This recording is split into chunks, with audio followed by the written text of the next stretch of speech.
Hey, Carl. Yes. Yes. We're gonna do a lot of finger pointing tonight. Ours will be the pointiest finger of them all.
All right. Let's get to it. February 24, 12:14 p.m. District Court, courtroom number 9, as usual.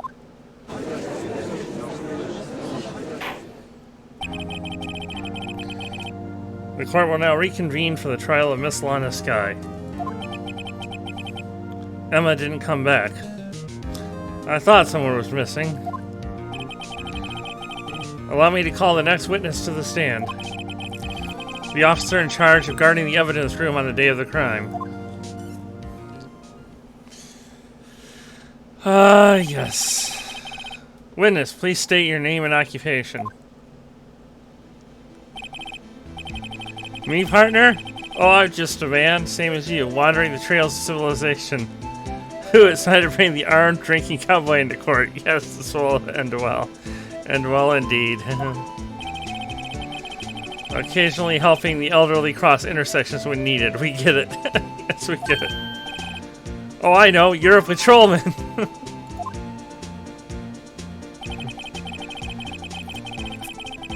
As for my name, if you listen hard enough, you can hear the howling wind calling it out. To be exact, it's Jake Marshall, Your Honor. Howling wind? I never heard Edgeworth described that way before. Oh, now, Mr. Marshall, let me ask you something. You were in charge of guarding the evidence room on the day the crime took place. Is this correct? According to the papers, partner. What do you mean? A desperado's soul is as boundless as the desert sands. No paper can sum it up. Yeah, literally every witness is just kind of in their own little world. Oh, yeah. Yeah. This guy is quite the witness. Yes. Oh, boy. Maybe it's best we get on with this quickly? Please share with us your testimony of the day of the crime. In plain old English. Sure, that's gonna happen. Alright.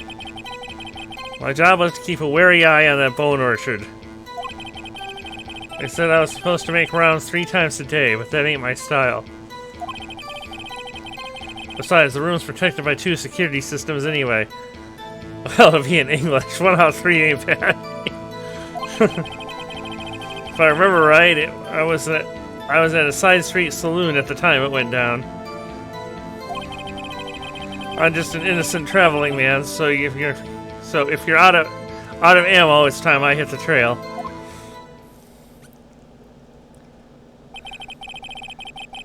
I can't say I particularly care for your attitude. I can't say I care for your beard, but you don't see me complaining. Wow. Wait a minute. What do you mean by 2 security systems? I mean the security cameras and the ID card reader. I reckon even a cowpoke like you knows about those. Guess what? What about the fingerprint-activated locks in the evidence lockers? Fingerprint-activated locks? What kind of newfangled doohickeys are those? He's not being very helpful. He's not that good with machines, or with following orders.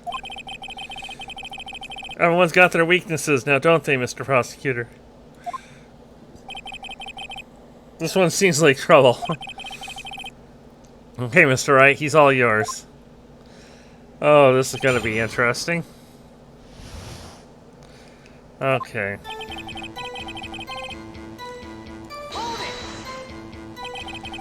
How exactly did you keep an eye on the evidence room? I just made sure nothing moved in the security camera monitor. That room's so still, even time dies in there. I was just a caretaker who ensured the recordings. You ensured them? Videos of nothing aren't that useful. When the time would come, I'd erase the tape. If nothing unusual is recorded, tapes are to be erased every 6 hours. Each time I'd erase a tape, it felt like I was erasing a part of my life. This guy has a flair for the dramatic, but it isn't going to do him any good. So in actuality, you don't physically enter the evidence room.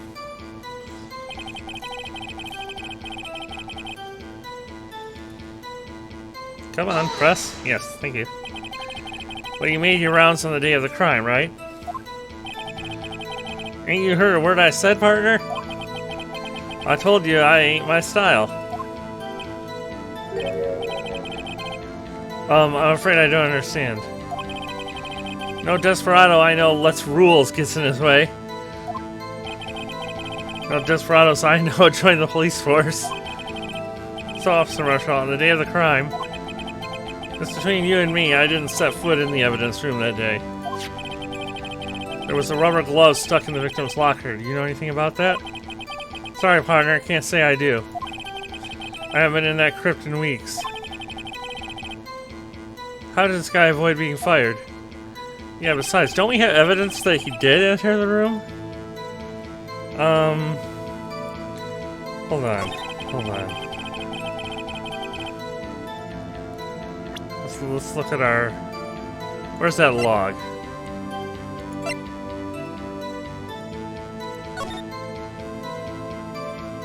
Okay, no, we don't actually have evidence that he entered. So we don't know who this 777777 person is here. Okay. Alright, so we can't actually indicate that right now. Okay.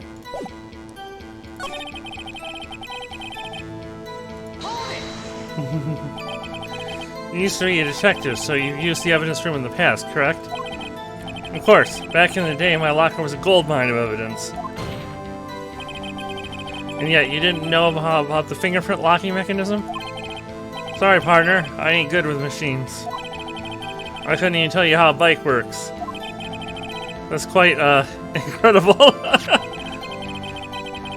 The sensors on the locker handles cannot be seen. It's well known that some detectives are unaware of their presence. Now that he mentions it, Detective Gumshoe said something like that too. At any rate, it doesn't seem that this is relevant to the crime. Can you tell us what you were doing when the crime took place?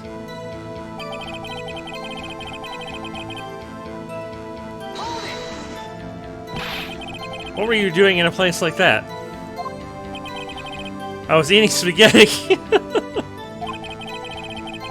Not even Angel's steak lunches can beat that parlor's Von Gol Sepiev Hosta. True, the presence of Gumshoe does lower the bar somewhat. Yeah. Oh boy. Do you mean to tell us you abandoned your police duties to eat some noodles? Not all desperados eat tacos, partner. That's not what I meant. I hope this at least taught you a lesson. That's strange. This is usually where Edgeworth says, did you not want to race this year? Oh boy. I'm just an innocent traveling man, so if you're out of ammo by the time I hit the trail. Okay. Out of ammo, Officer Marshall? That's right, partner. Or as you call it, evidence. If you plan to pin me to this crime, then you better draw. Otherwise, you're just wasting my time. My steel horse is waiting to carry me back west into the sunset. One thing seems clear. Despite being responsible for guarding the evidence room, the witness doesn't appear to have seen anything. Texans don't take orders from anyone. Everyone knows that. Apparently your superiors don't.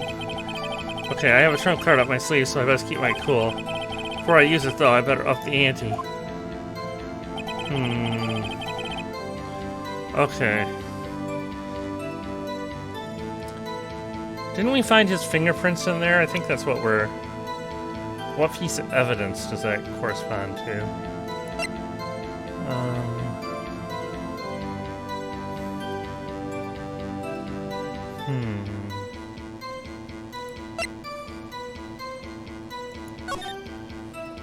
Oop. Yeah, they were on one of the lockers, I think. Not Gumshoes, but another. Might be mistaken, but that sounds right. Yeah, only the sign detective's prints. Indicator there. Marshall's fingerprints. Okay. Print had been white. Okay, so yes. He said at some point he wasn't in the room. Okay. Let's see.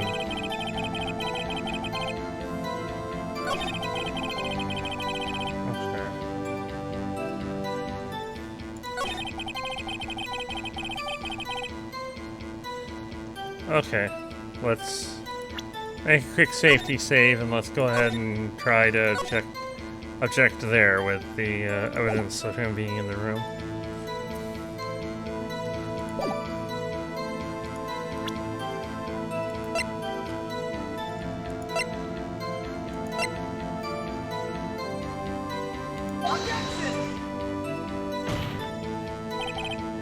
Your Honor, that statement contradicts this evidence. What? It does? I don't see anything contradictory. Okay, really?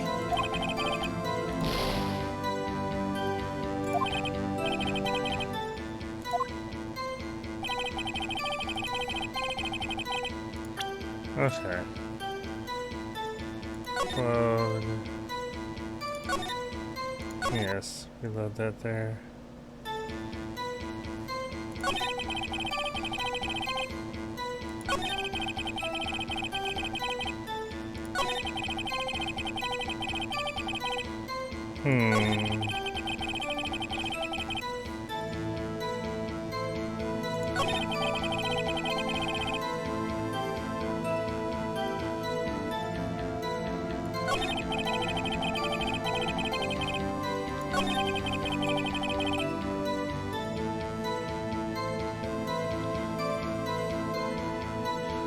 Okay, obviously we need to present something else.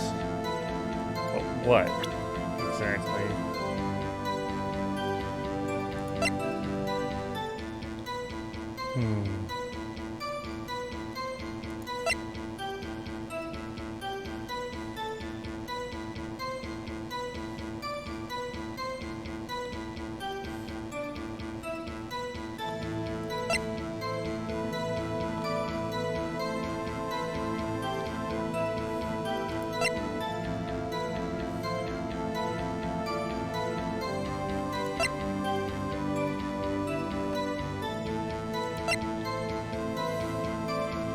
Cause for the Joe Dart killing saw 2 years ago.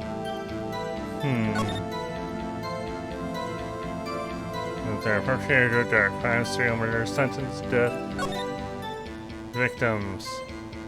That's quite a few. Neil Marshall, huh? Huh. The prosecutor, Miles Edgeworth, witnesses Lana and Emma Skye.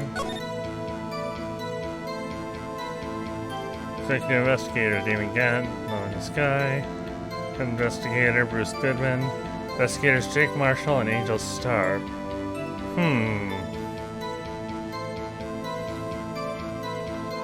Well, that's interesting.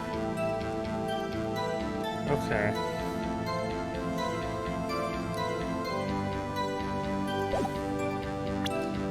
I don't know if that gives us anything to object to, though.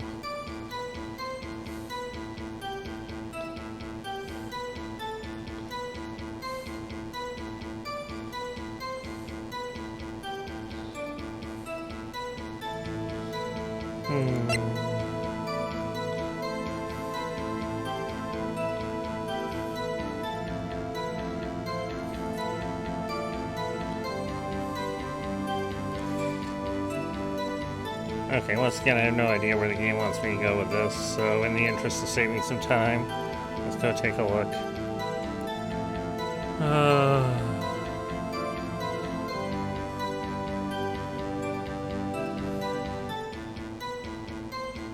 Hey, Mago!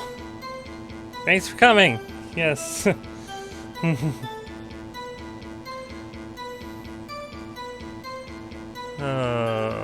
me see. There we are.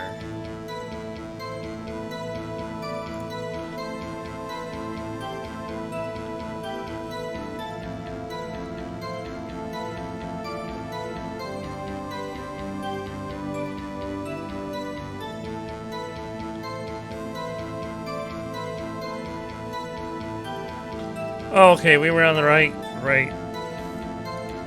We were on the right track, but apparently we just objected to the wrong statement. Okay. Got you. Alright.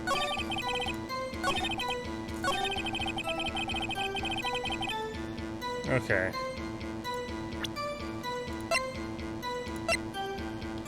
Gonna be very, very picky. Alright.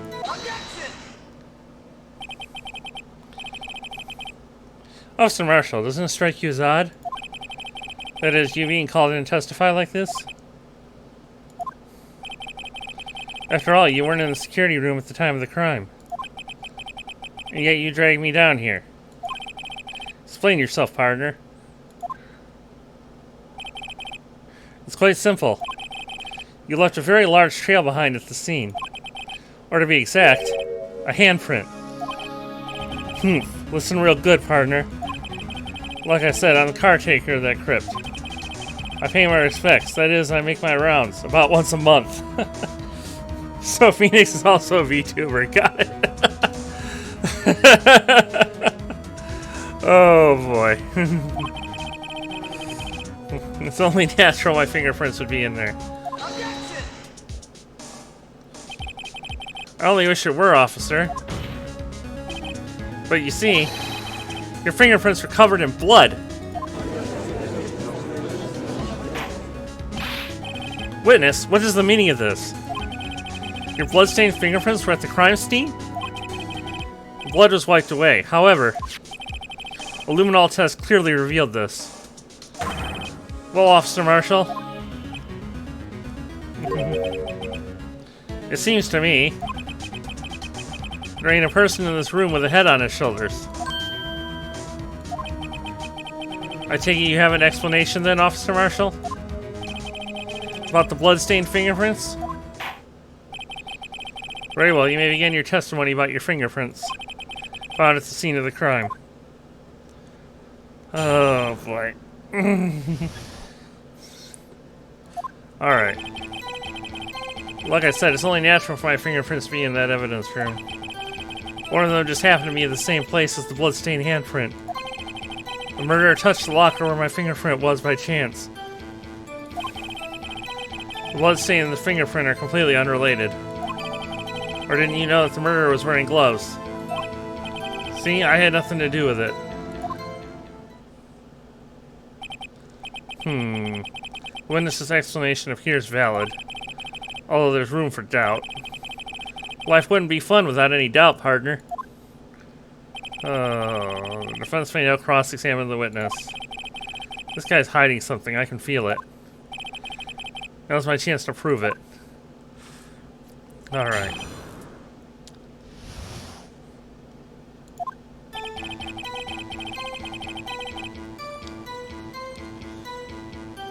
Yeah, let's press it, even though I don't think we're going to gain anything for pressing this one. That's because you, how do you put it? Pay your respects once a month? Yeah, that's right. That and one more thing. That locker happens to be mine. Oh, hey, Mizrus! Yes! Subscribe for 2 months. Thank you very much. That locker happens to be mine. What? What do you mean? I mean what I said.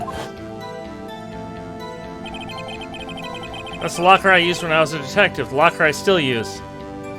Oh, this might be where we point out about that. Because, yeah, somebody opened it. During the time that, of the tape. Yes. Alright, so... that may be where that comes in. How goes interrogating cowboy? I mean, about what I would expect so far. Yeah. Mostly meandering and kind of kind of frustrating. All that's in there now, though, is a heap of broken dreams. I see. It'd be strange if my prints weren't all over that locker. Apparently, his fingerprint data was never removed from that locker's programming. He must have been using the fingerprint lock all this time without ever knowing it. Fingerprints updated in the court record. Okay. One of them just happened to be in the same place as the bloodstained handprint.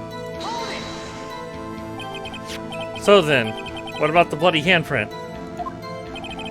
It wasn't mine. It's no mystery. Please explain. My locker is covered with my fingerprints. It just so happened the murderer touched the locker where my fingerprint was by chance. Okay. Yeah, again, we're just letting this dude shave and drink on the stand. I have concerns here. Yeah. Yes. The chances of that happening are 1,000,000 to 1. On the contrary, one could argue just the opposite. The chances of that not happening are 1,000,000 to 1. Get one thing straight, partner. You ain't gonna get no reward for me with a mere fingerprint. What? Yeah. Yeah. Do I know why? Let's say the fingerprint are completely unrelated. Unrelated? They're as different as night and day. Kind of like cereal and cereal. Cute. One's got to do with breakfast, and the other's a type, while the other's a type of murder. He's right. Although seemingly alike, they're totally different. I don't see what homonyms have to do with this.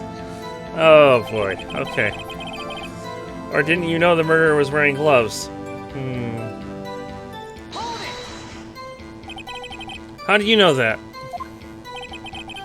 I may be a loner, but I still do my job. I keep up on the reports. There was a bloodstain at the scene, thought to be left by the murderer. That's right. It was found on Detective Gumshoe's locker. However, no fingerprints were detected on the handprint. Oh yeah, I think we tried that too. Yep. So that would mean the murderer, wearing gloves, happened to place their hand on top of Officer Marshall's fingerprint. That's the only logical conclusion. Are you starting to get the picture, partner? The picture? The seal of blood in the desert is just food for the buzzards. So he's a serial killer? Yes! Yes, he murders cereal on a daily basis. Oh boy. There's only one reality, and that's this. The security tape. So long as my trail isn't in there, you can't say otherwise. Problem is, it is in there. This isn't getting us anywhere, Mr. Wright. Please consider carefully where you're going with this cross-examination. Yes, Your Honor. Now then, continue your testimony, Officer Marshall. Okay. Too bad it wasn't me in that video, right, partner? Okay, yeah, problem is... I think we do have evidence that it's you.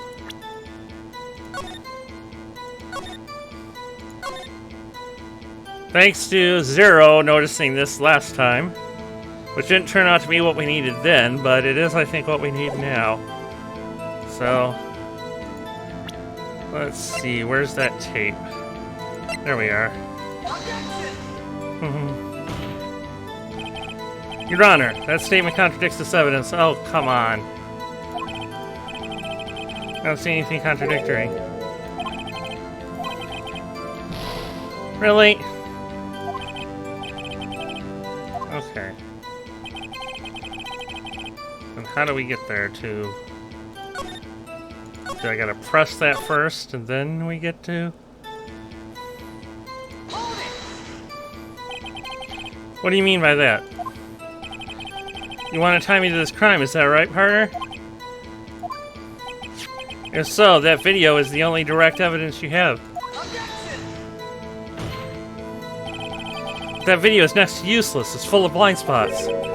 Blind spots? Places you can't see. The camera's panning back and forth. The floor isn't showing. If someone was familiar with the camera's position, they could leave the room without being caught on tape. We don't have time for your speculations, Mr. Wright. Well, Mr. Wright, if you can show us evidence in this video that indicates Officer Marshall is present, please do so now. Okay! Thank you. Very well. Allow me to point out your mistake, Officer Marshall. Tread carefully, Mr. Wright, or you might wind up being the one making the mistake. Now then, let's have another look at the video. Show us this incriminating evidence of the witness, Officer Jake Marshall. Okay. Come on. Okay.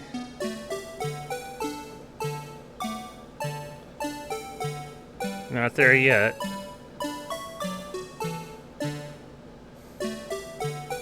Not yet. There it is. There it is. Oop. Oh, come on.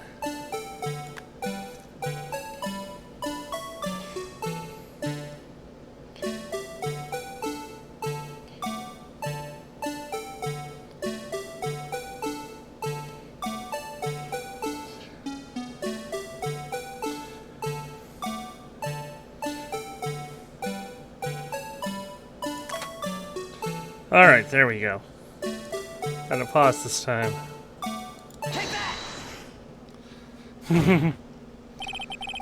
Bring our attention back to the security camera. It's a mistake I'm afraid you'll soon not forget, Officer Marshall. Days are short in Texas, and so are our tempers. Could you sum up what you have to say in 8 words or less? Very well. You can't clearly be seen in this video. Exactly 8 words. Not bad, partner. The key lies in a certain locker shown in the video.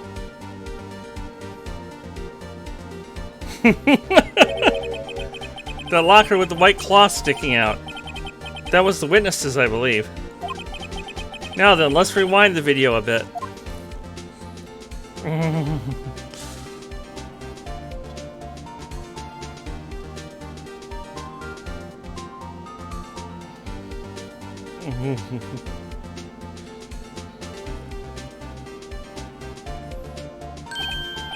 Oh, the white cloth, it's gone! What's the meaning of this, Officer Marshall? When the crime took place, the white cloth wasn't there. Then it suddenly appeared. There's only one explanation. Officer Marshall, you were in the evidence room at the time of the crime. What's more, you opened your locker when the camera was turned away. Order! Order! It would seem that's the only... Hold your horses! Sorry, partner, but you got the wrong man. So what if my locker was open?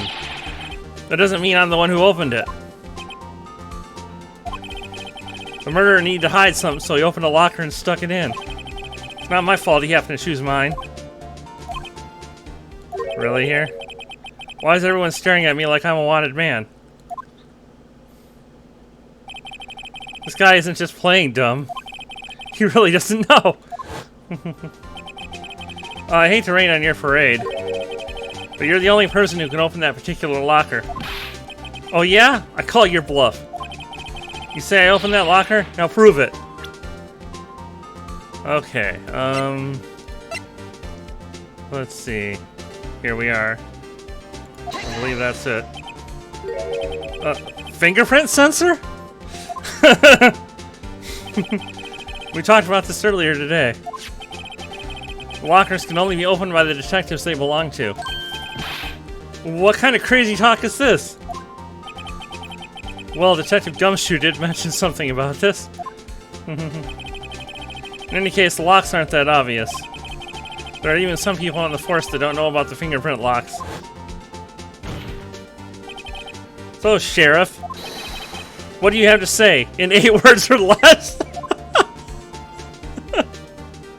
Oh! I only got 1 word for you, partner. No! Oh boy. Order! Order! Order! Witness, explain yourself. If this is a joke, it's the worst I've ever heard. I assure you, this is no joke, Officer Marshall. Now then, please tell us what you were doing in the evidence room at the time of the crime. The sun sets on the cowboy. Oh, yes. This guy's been so annoying. This moment is just so sweet. Oh, boy. Oh, hey, please answer the question. What is he now, a bullfighter? That's alright, Officer Marshall. I believe we can figure the rest out from here. We can? Have a look at these floor plans. Oh yeah, this has been a long coming, sir. That was 9 words. Thank you, Mistress. I needed that. Oh boy. There's no place for someone to hide in the evidence room.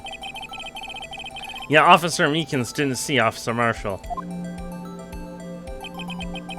If that's so, then where was the witness?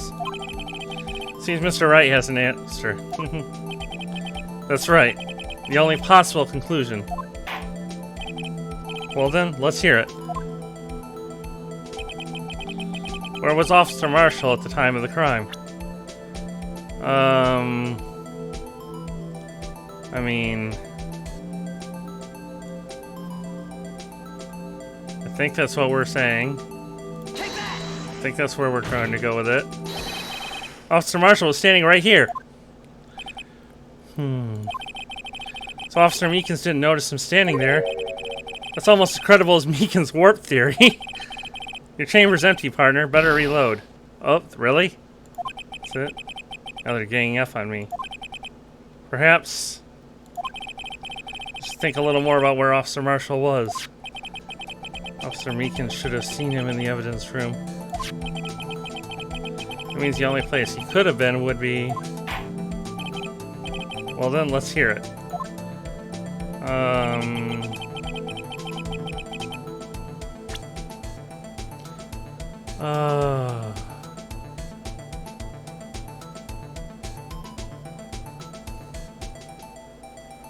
Oh, where would it be? Is it gonna be like...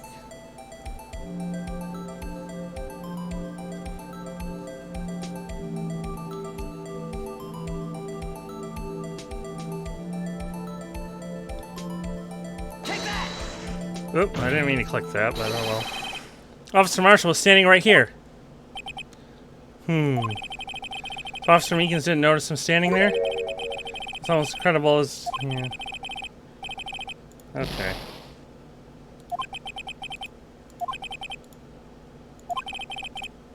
Alright. We probably better, take a save after all we've taken a couple hits here. You got this. Think outside the box.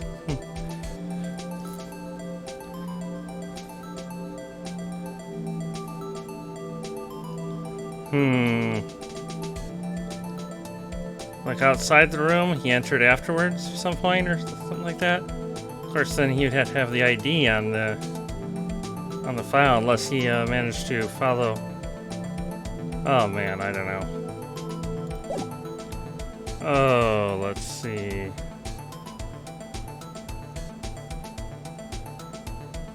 Oh, let's see.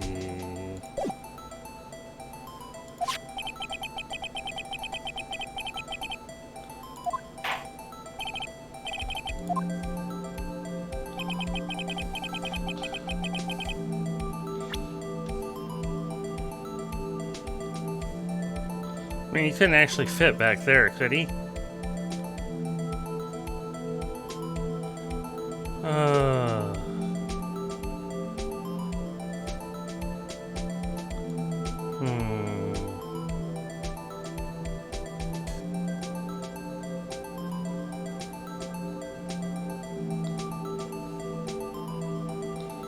Unless we are trying to say that, like, he's outside. Officer Marshall's standing right here. So Officer Meekins didn't notice him standing there. It's almost as credible as Meekins' warp theory, yeah. Okay. Alright.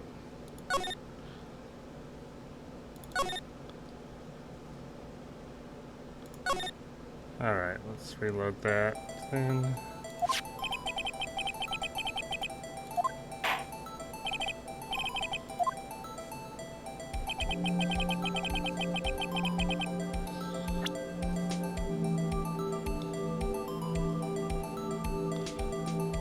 Oh boy.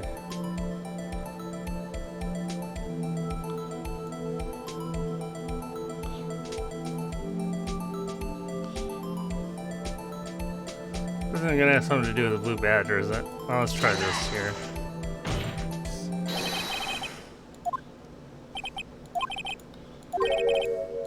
Nope, nope, nope. Okay.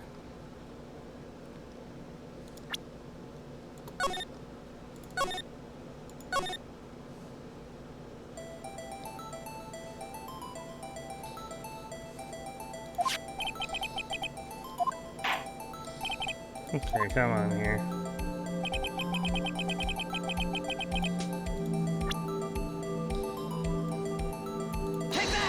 Is it gonna be the blue badger there? The blue badger? Okay, no, no, no.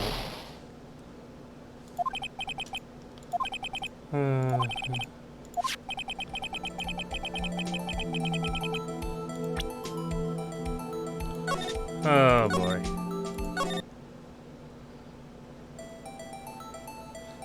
Yeah, I don't know where this is leading.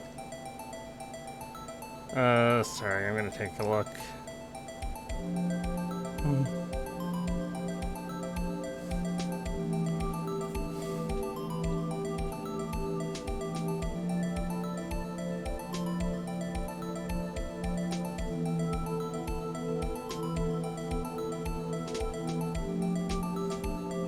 Oh, wow.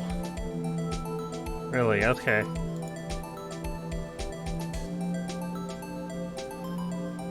Well, no, that's interesting. Okay.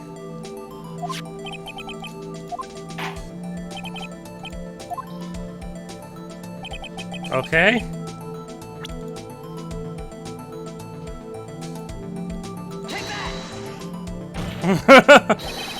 Okay. Officer Marshall is standing right here. There, but that's where the victim, Detective Goodman, was. Correct, unless the man wasn't Detective Goodman. I believe the victim in the video is Officer Marshall. It was you, dressed up like Detective Goodman. That's preposterous. Officer Meekins witnessed a detective at the crime scene. Once he saw the man's face, he'd know for sure. May I point out, that Officer Meekins did not know Detective Goodman. He also testified about the man's reaction when confronted. When I entered the evidence room, I asked him to show his card, sir. Yes, and how did Detective Goodman respond? He suddenly pulled a knife on me. Something about the officer's story puzzled me. If the man had his ID card, why didn't he just show it? Yes, he would have needed it to enter the evidence room, so he must have been carrying it. The answer is simple. He couldn't show it. As you can see, Detective Goodman's picture is on his ID card. Oh, I get it. If he showed that, his cover would have been blown. Officer Meekins would have realized the man wasn't Detective Goodman. Do you have anything to say to this, Officer Marshall? You've got quite an imagination, partner. We got a term for that. It's called circumstantial evidence. Circumstantial evidence? He's still denying it. You're gonna have to do better than that to break a detective. Unless you have hard evidence proving I dressed up as the victim. I can't say I particularly care for your uncooperative disposition. I can't say I care for your beard when you see me complaining. Well, Mr. Wright, do you have any evidence proving beyond a shadow of a doubt that Officer Marshall dressed up as the victim?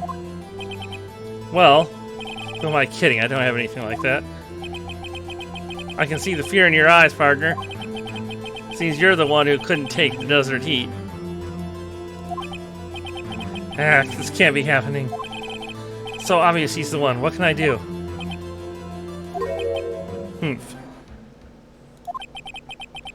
It looks like your lack of experience has finally been exposed. I'll pass on to you what someone told me when I was just starting out. When you run into a wall with no place to go, return to the basics. The basics. For me, that would be what Mia used to tell me.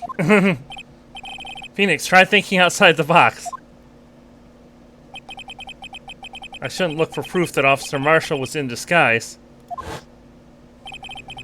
Rather, I should look for evidence that came about because he was in disguise. Why do you think this locker was opened in the first place? What do you mean? There's no reason for Officer Marshall to open his locker at the time of the crime. Yet he did, despite the chance it might be discovered later, as it has been. Which means he didn't originally plan to open his locker. According to the defense's argument, Officer Jake Marshall dressed up as Detective Goodman at the time of the crime. Then, after the crime was committed, he opened his own locker for some unknown reason. The fact that a white cloth is sticking out of the locker seems to indicate that. He opened it in order to put the cloth inside. So, just what exactly is this piece of cloth? Perhaps the video is the key to all our unanswered questions. I don't have any evidence, so this video is my only shot. Very well, let's take yet another look at the security tape. After committing the crime, the witness opened the locker to put away the white cloth. Please show us why the witness had to open his locker. Oh, boy.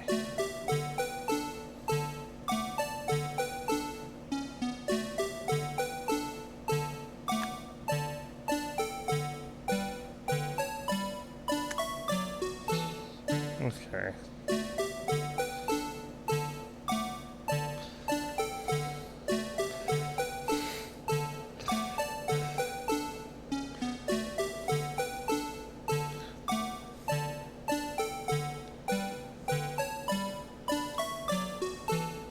Oh, right there.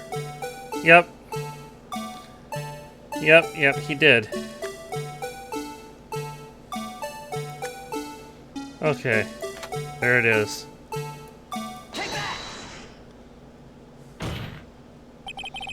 For some reason, you disguised yourself as Detective Goodman and entered the evidence room, though I don't know to what end yet. However, something unexpected happened. Officer Meekins barged in on you. When asked to show your ID card, you pulled a knife on him. However, Officer Meekins panicked, and the white coat you were wearing was soiled with blood. A bloody white coat. You couldn't just walk out like that, so you hid the coat in your locker. Not bad, partner.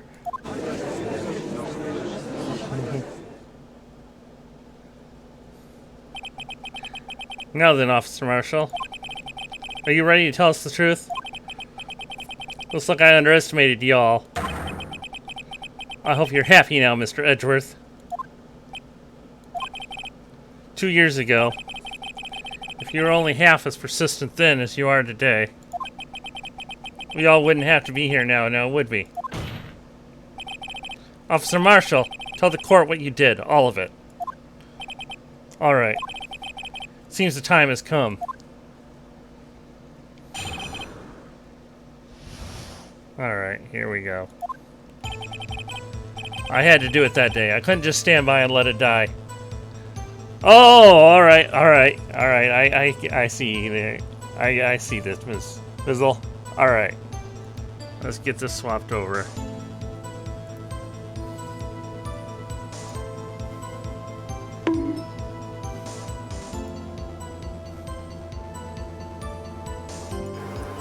Hey, Zero!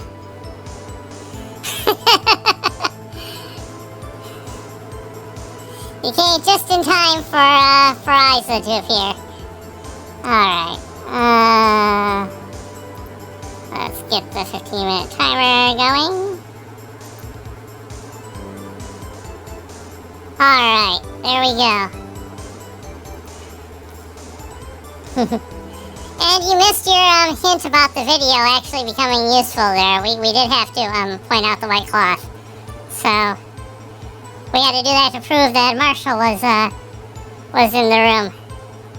Because he opened his own locker. Yes. Yes. Alright. I had to do it that day. I couldn't just stand by and let it die. I stole the detective's ID and dressed like him. I planned to take out the evidence. I wasn't expecting Officer Meekins. I knocked him out. I managed to escape. I knew which areas wouldn't be caught on the camera. There wasn't any murder in the evidence room at 5:15. So the supposed victim was really you. But there's one thing I still don't understand. You're equally awesome on the ice show. Thanks, Zero. Yes. Nice to know that you consider her equally awesome. Traces of a large quantity of blood were found on the floor of the evidence room. If no one was murdered, then how could that be? Officer Meekins managed to cut his own hand. My guess is he's the donor. It was way too much blood for such a small donation. Okay. Alright, so...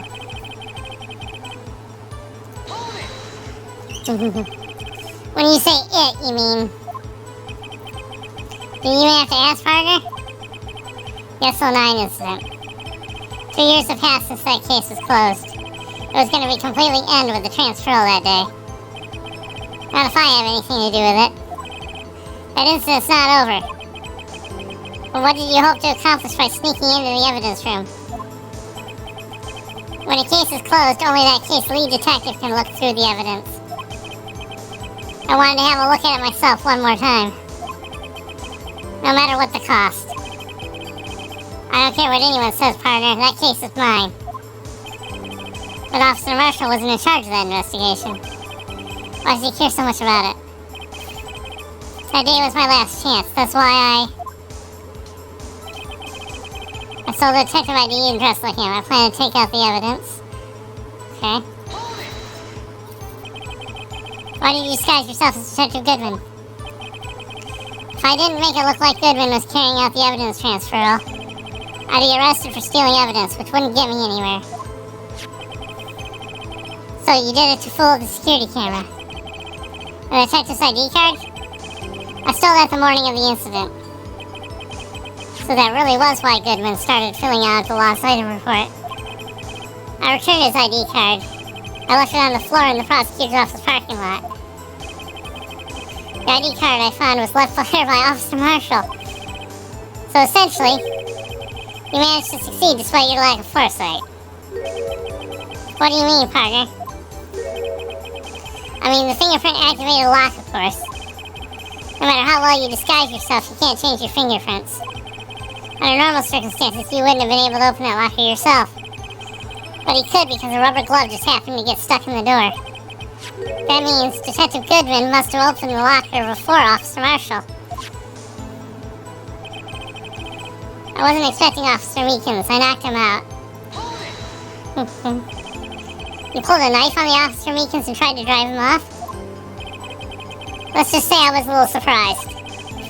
I only planned on being in the evidence room for no more than 5 minutes. I didn't think anyone would actually come in during that short time. Officer Meekins certainly is a one-in-a-million type of person. Mistaking a detective for an intruder and demanding to be shown his ID. I'll have to think a little bit more about his race this year. When did Edward get so much influence? Anyway, he threw himself at me and I ended up cutting him slightly. I'm sorry it had to turn out that way. With me knocking him out and everything. By the way, what happened to your knife? Oh, you mean this one? I don't know what to say. So you knocked Officer Meekins out and... I managed to escape. I knew which areas wouldn't be caught on the camera. Alright. So you did your research beforehand.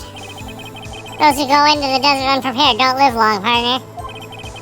I didn't think it would make a difference, though. The security tape is erased every 6 hours. If all had gone as planned, no footage would have been left. However, you bloodied your coat in your struggle with Officer Meekins. If someone was in the security room when I came out, the jig would have been up. I opened my locker and stashed it in there. What was Officer Meekins doing during that time? What else? He was sleeping like a baby. So what you're saying is on the day, wasn't any murder in the evidence room at 5:15. Okay. But the blood found at the scene certainly indicates a crime took place. What, are you blind? The victim showing on the tape is me, and I'm not dead yet, partner. So you stole the evidence from the locker? Actually, no, I didn't. Why not? When I opened the locker, the evidence was already gone. What? Mr. Edgeworth, where's that evidence? It's still missing, Your Honor. Detective Goodman's locker was already empty. Someone else stole the evidence. Yes, indeed. Whoa. Officer Marshall, may I ask you one thing? Fire away, partner. It's a free country. Just remember, I'm also free to decide whether or not to answer. Why did you do this? Stealing a detective's ID, injuring a police officer? This is no small offense. Moreover, you're an officer yourself. Hey, Koba! This will have serious consequences. It can't just be forgiven with a simple cut in salary. Not that salary cuts are ever a valid solution. Like I said, this isn't your case. This one is mine. And I'll do anything it takes to get an answer I'm satisfied with. The witness has an unusual amount of zeal. Let's hear more. Okay. I can't just forget the SL9 incident. You know why? Okay.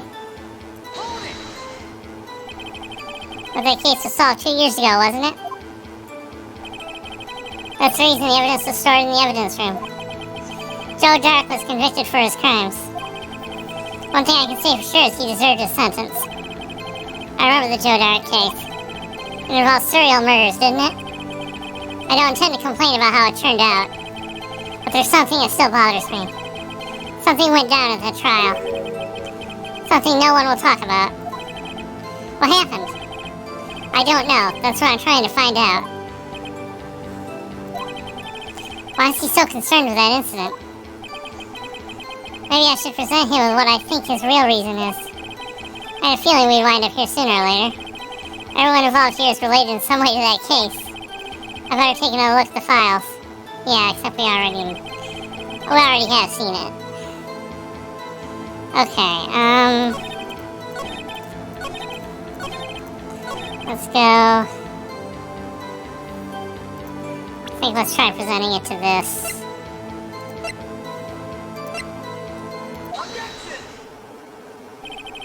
Officer Marshall, I think I understand. I think I know why you care so much about the SL9 incident. Sounds like you've been sipping too much cactus juice, partner. I have the SL9 incident file here. The name Marshall is mentioned in here. And a list of murder victims. Neil Marshall, are you related to this man? Neil Marshall? Yeah, I'm sure you've heard the name. 2 years ago. He received the same lousy prosecutor award you got. What? A prosecutor? You must be talking about the King of Prosecutors Award. Now I remember. Prosecutor Neil Marshall. He handled the SL9 case before I did. And that's right, he was killed. And the case fell into your hands. What's his relation to you? He was my brother.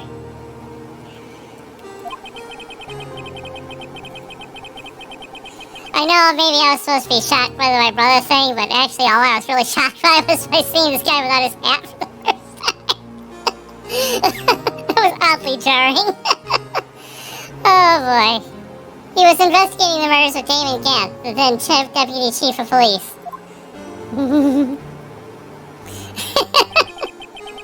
The group of detectives I was part of worked under them. We were desperate to prosecute the killer. Joe Dark. My brother fought Dark and was killed. That was the first time Dark left behind any evidence. That was all we needed.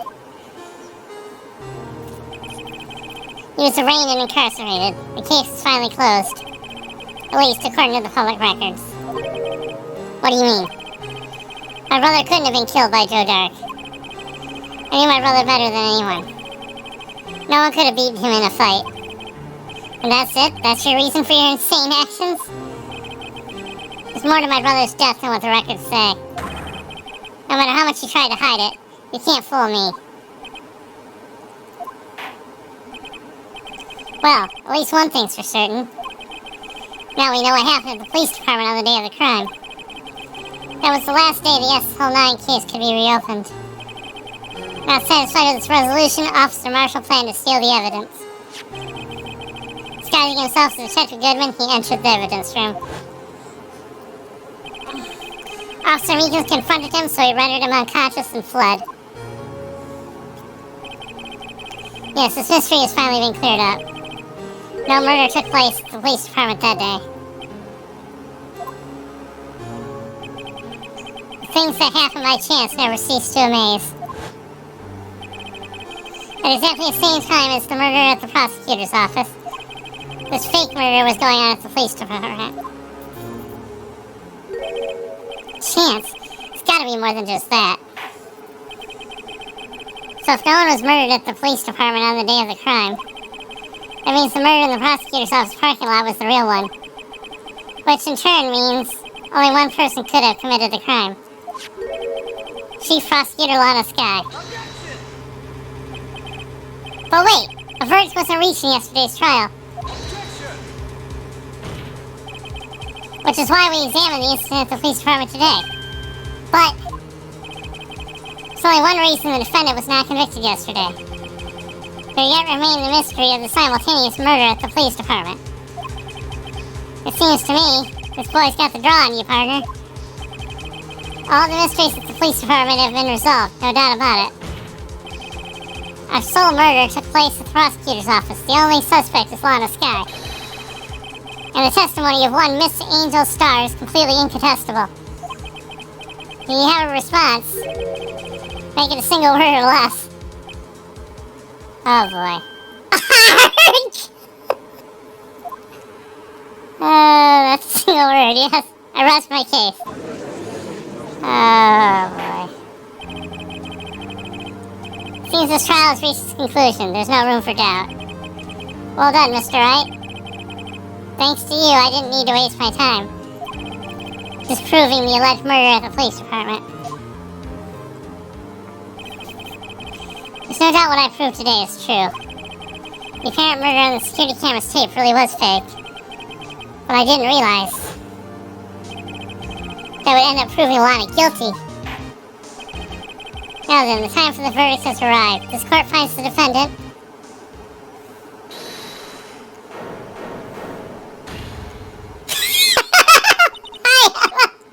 Your Honor, wait! Emma, the defense has an objection, a scientific objection. Right? What do you mean, right? Mr. Wright, are you this girl's guardian? Your Honor?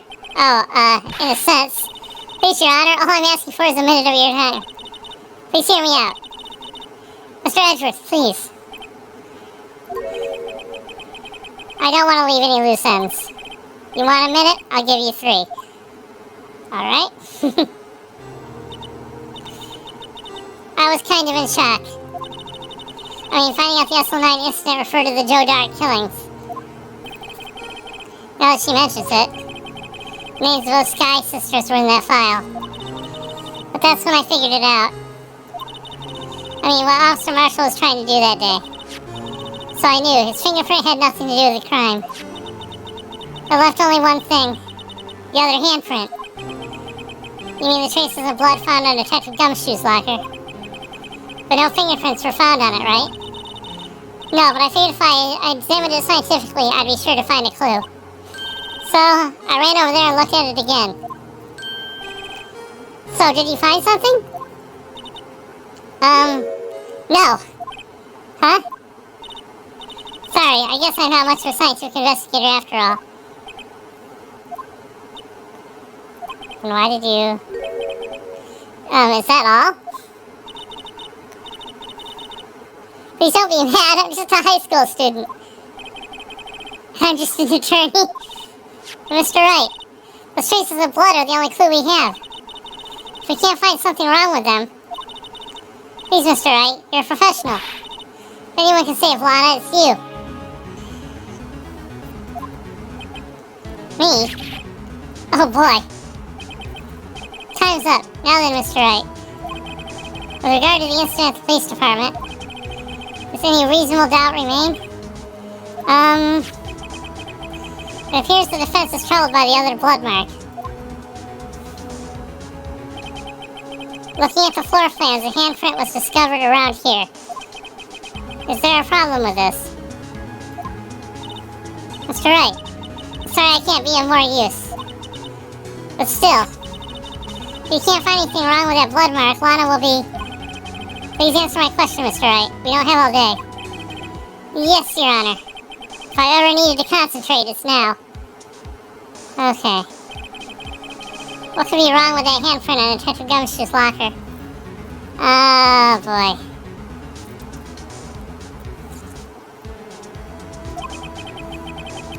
Could there be something I'm missing?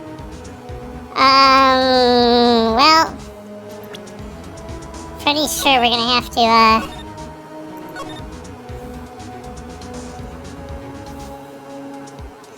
Alright.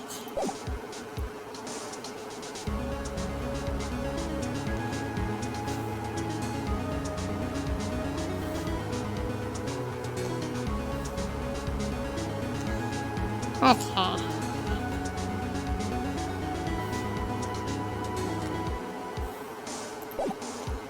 Okay. We're just gonna have to charge ahead here. This handprint left at the crime scene clearly shows a contradiction. The only thing that seems clear is your grasping, Mr. Wright. You've been staring pretty intently at those floor plans. Tell me, is there a problem with them? Yes, this is strange. Take a good look at these floor plans. Something is missing. Missing? You mean something hasn't been drawn on there? Yeah, something that, when drawn, will completely change the meaning of the blood mark. Let us pray the defense isn't simply trying to buy time. Very well, Mr. Wright. With all this evidence here, gotta be something I can use. The question is, which item can prove something is missing in the floor plans? Well, I mean, it seems to me there's only one possible thing we could be referring to here.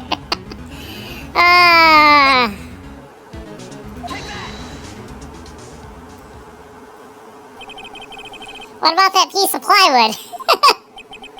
The Blue Badger, mascot of the police force. Defender of truth, guardian of proof. Explain yourself, Mr. Wright. Please look at the floor plans of the crime scene. The Blue Badger is not here. So watch what happens when we put him in. This is where he was dancing at the time of the crime. Well, what? Yes! That's right. So long as the Blue Badger is dancing here, it would be impossible to place a handprint at the spot on the locker. What? What was that animation is my question. So that means, just what exactly does that mean? It means it can't be done. What are you saying? Blood traces were undeniably found on that locker. Don't look at me, I didn't put it there. That's right, think it through scientifically. Emma, on that afternoon, Officer Meekins was the one who brought the Blue Badger to the evidence room, right? After he put it down, it would be impossible to leave a handprint on that locker. So that must mean this blood mark was left there before the Blue Badger was brought in. Just one moment, I will not allow such far-fetched balderdash in my courtroom. It may sound far-fetched, Your Honor, but it's the only possible explanation. On February 21st, in the police department's evidence room, blood was spilled not once, but twice. But how? One time was captured on this tape, taken by the security camera. Officer Meekins cut his hand, from which a trivial amount of blood fell.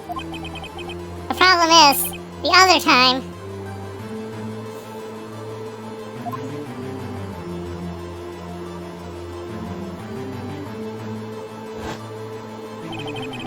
someone bled prior to the struggle shown on this tape. It had to have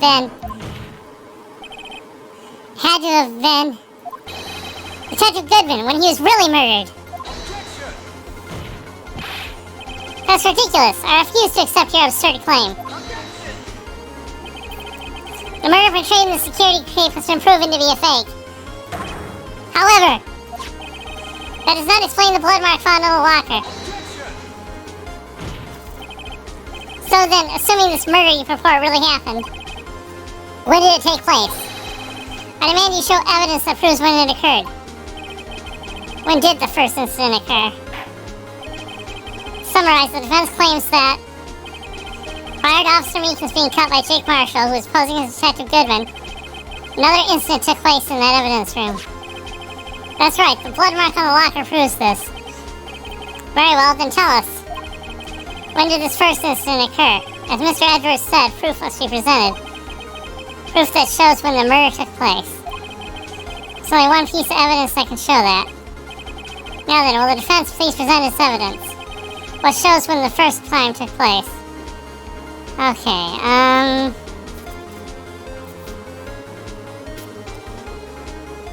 oh, we missed our chance to save. Okay. I guess we're committed now.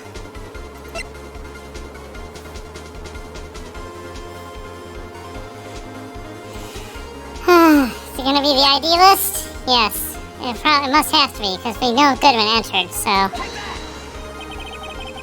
If the crime took place inside the evidence room, then the killer would have had to enter it. And in order to do so, an ID card would have been required. An ID card? Oh! The ID card record! Officer Meekins brought the Blue Badger into the evidence room at... Let's see here, 4:50 p.m. If the crime took place before that time, then it would be 4:40 p.m. Ah! Wait a minute, are we accusing Edwards? I kinda like this. Miles Edwards! Just what have you done? I never would have figured you had the nerve, boy. Drop the ad witness. It doesn't take a lot of thought to figure out it couldn't have been me. No, I ain't getting it. I'm afraid I don't understand either. It's clear from the luminol test that blood was there. However, when the second crime took place, Health Officer Meekins and Officer Marshall failed to notice the blood. That means the blood from the first crime was wiped away by the real murderer. I would have had just 10 minutes to murder the victim, carry his body away, and clean up the blood. Unfortunately, that's physically impossible. That would mean the crime must have taken place before Mr. Edgeworth entered the evidence room. Let's look at the chart again. There's only one other card number remaining. 777-7777. Talk about a lucky number. Oh wait, that doesn't make sense. How could Detective Goodman have entered the evidence room? Since there's no record of his card being used beforehand, he must have entered along with the real murderer. That's the only plausible explanation. He went in with 777-7777. Mr. Edgeworth, please look into this ASAP. Find out whose ID number is 777-7777. That's 1 7 too many, Your Honor. Unfortunately, I'm unable to look up the owner of that ID card. At least at present. What? 7 shadows cast, 7 blue badgers dancing.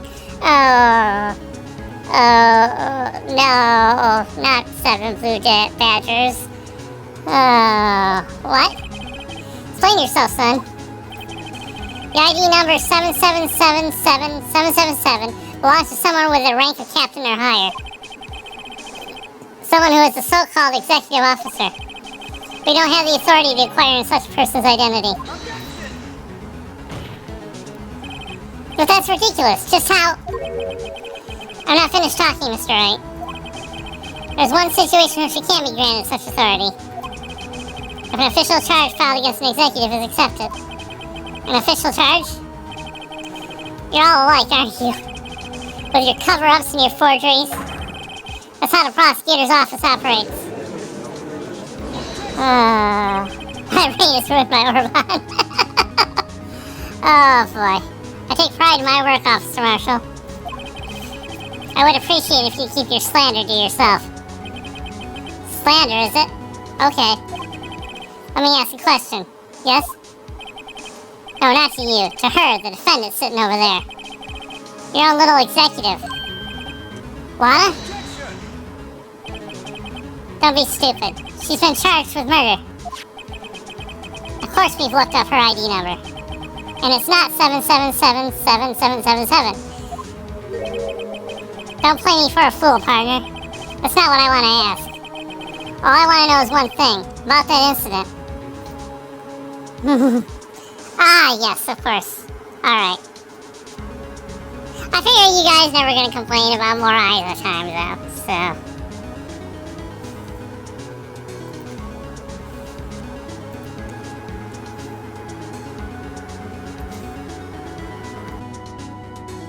Alright, but here we are. I'm back to being me. Alright. All I want to know is one thing about that incident. The SL9 incident? Answer me this, Chief Prosecutor. In that trial 2 years ago, did you really only use legitimate evidence? Yay! Thanks, Carl.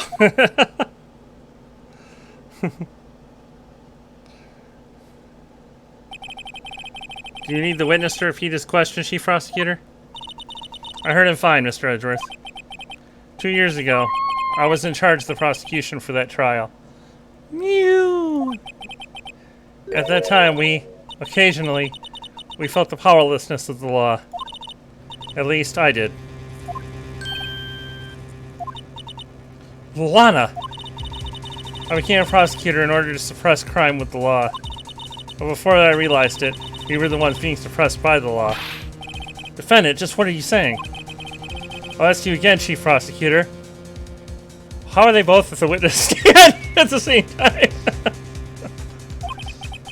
During that trial 2 years ago, did you really present all the evidence in court? Can you look at me, an investigator in that crime, in the eye and say that you did? Chief Prosecutor, you didn't. I don't have to, Officer Marshall. Why won't you answer him? Bigger on the inside. Drastic crimes require drastic measures. That's just the way it is. We did what we had to in order for him to get the verdict he deserved. But Lana, even if it involved forging evidence. Oh boy.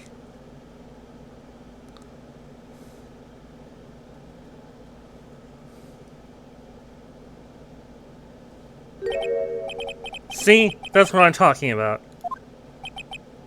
No. No!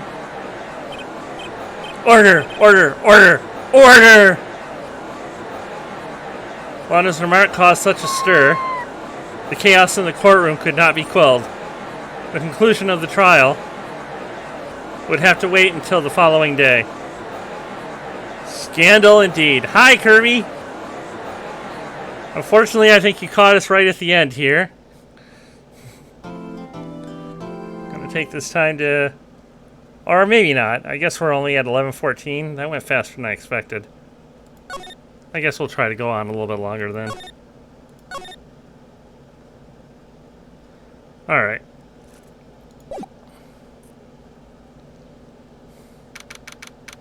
February 24, 3:12 p.m. Wright and Company Law Offices. I'm so sorry, Mr. Wright. I'm sorry for what my sister said. Drastic crimes require drastic measures. That's just the way it is. We did what we had to in order for him to get the verdict he deserved. Also, more stealthy commentary on the justice system. I didn't know. I never knew that the SL9 incident was just another name for the Joe Dark killings. Sounds like everyone's heard about these killings but me. Lana wanted Dark convicted so badly. That's why she used me.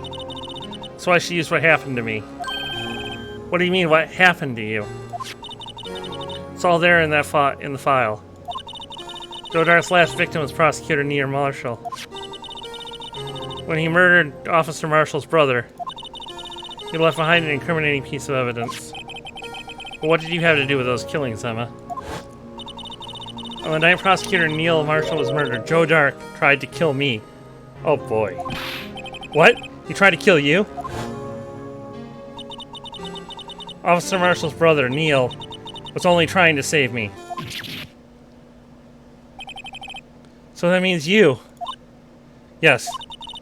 I was a witness in the Joe Dark trial. I didn't see that one coming. Okay, yeah, we definitely have to follow up on this. Happened 2 years ago. It was right about this time of the year, too. There was a terrible thunderstorm that day, unusual for the season. I was alone in my sister's office. We were planning to eat dinner together once she finished her work. Then suddenly, a terrifying man came bursting into the office. Joe Dark. Seeing he was running from someone, he pulled out a knife and screamed at me. I didn't know what was going on.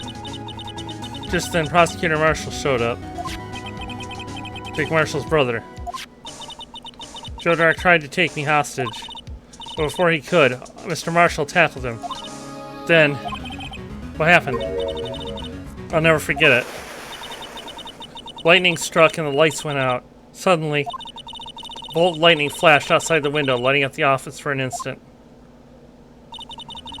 What I saw burned a permanent picture in my mind. I can still see it now. Permanent picture? Okay, let's... What did you see in that instance the crime occurred?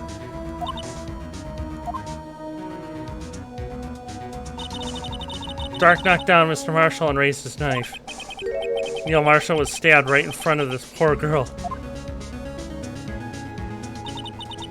I don't remember what happened after that. Apparently I passed out.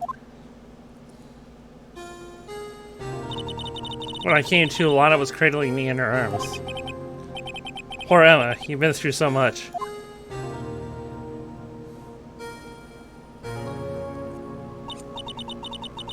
I couldn't bring myself to testify about that instant. I tried, but the words just wouldn't come out. I drew a picture, but it wasn't any good. 2 years ago, you must have been 14. That's understandable.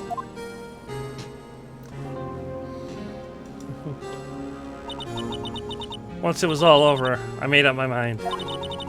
I said that when I grew up, I'd become a scientific investigator. I want to be able to fight crime with my testimonies. Find the evidence to make an airtight case. That way Lana would never have to forge any. I see. I think I'm finally starting to understand what makes Emma tick. But there's still something that bothers me about that crime. I don't remember the moment when Dark stabbed Mr. Marshall. So you weren't able to testify about that? No, I was only asked about when I was attacked. That must be why she made up the crime. Made it up? You mean provided bogus evidence? The prosecutor's office wanted that guilty verdict so badly. Lana forged the evidence and Mr. Edgeworth used it. Edgeworth? Yes, but I'm sure he didn't know anything about it. He couldn't have known he was being given false evidence. Even so, that's when it all started. The rumors about Mr. Edgeworth, I mean. It's all my fault. If I could have just testified properly, none of this would have happened. So it's true, even though he may not have known it. Edgeworth really was involved in falsifying evidence. After that case ended, Lana was never the same. She became cold, like she is today. She must not have been able to face up to what she did, especially not to Emma. There's something that's puzzling me, Emma. What is it? You said you were in Lana's office at that time, right? That's right. Why then would a serial killer come running in there? Not only that, but he was being chased by a prosecutor? Well, there's no mystery there. Joe Dark had been taken in for questioning that day. Taken in for questioning? You mean by the police? Of course. This happened at the police department. He tried to run away halfway through the interview and then fled into my sister's office. Well, why did he run all the way over to your sister's office? Because the detective offices in the questioning room are right across from the elevator. Across from the elevator? Well, Lana was the chief prosecutor, wasn't she? No, silly, didn't I tell you? 2 years ago, Lana was a detective. She was the best in the entire force. What? That's news to me. After the Joe Dark case, she was transferred to the prosecutor's office and made chief prosecutor. Lana used to be a detective? I better have another talk with her. Alright. That sounds like something to try to do right away then. Okay. Alright. February 24, Detention Center, Visitor's Room. Well, Lana! Mr. Wright, seems I keep causing you trouble. Falsifying evidence? I didn't think you were the type. Criminals don't mind playing foul, why should we? But Lana, if you're wrong, an innocent person might be found guilty. Believe me, I understand the risks. Lana, Emma told me about you. Oh? About how you were a detective 2 years ago. And how the SL9 incident was the reason for your transfer to the prosecutor's office. That's right. Could you fill me in on the details, especially about that unusual change of jobs? I suppose you have a right to know, Mr. Wright. Alright. Yeah, let's start with this. It's true, I was a member of the police force 2 years ago. She was amazing. They still talk about all the cases she and Chief Gant cracked together. Chief Gant? He was the deputy chief of police back then, but he still worked the crime scenes. Damon Gant. He was everything I aspired to be. They were the best team ever. They solved crimes before the reports could even be filed. I really idolized her big sister. Alright. But now you're chief prosecutor. What happened? I always planned on becoming a prosecutor. The reason I became a detective was to to gain experience investigating crime scenes so you can use that experience in court, right? Gant's help in the SL9 case was crucial to its resolution. After that, he became chief of police and arranged my transfer to the prosecutor's office. Maybe I should ask more about this investigation of theirs 2 years ago. Okay. A lot of revelations were uncovered at the trial today, not the least of which was the fact that this case is largely connected to another one 2 years ago. Evidence from that case was stolen as well, though I expected as much. I know how obsessive Officer Marshall can be. That trial, it really wasn't fair, was it? I believed in you, Lana. I believed that no matter what happened, you'd always stick to the truth. It couldn't be helped, Emma. At the trial 2 years ago, I sold my soul. Well, all drama aside, the fact of the matter is, at 5:15, there was no murder at the police department. Tell me it's not true, Lana. What the witness, Miss Starr, said about you stabbing Mr. Goodwin with a knife. Lana, I don't understand. Why won't you tell us? Emma, this doesn't involve just me. I don't think I've ever seen Lana look so fazed before. 2 years ago, I was second in command of the detectives investigating Dark. Second in command? That means the investigation lead was Damon Gant, right? Yes. Deputy Chief Gant and I shared the same office and the same investigations. They even had the same office? We led a team of the best detectives on the force. Detective Goodman, whose case was Jake Marshall and Angel Starr. It was the first time Marshall worked with his brother. He was quite gung-ho. Without a doubt, Joe Dark was the serial killer. We asked him to come in for questioning. We were desperate for evidence. That was when his final murder took place. When he tried to murder Emma. Prosecutor Marshall was trying to save me from Dark. You see, the first person who happened upon the scene of the crime was me. Now you tell us.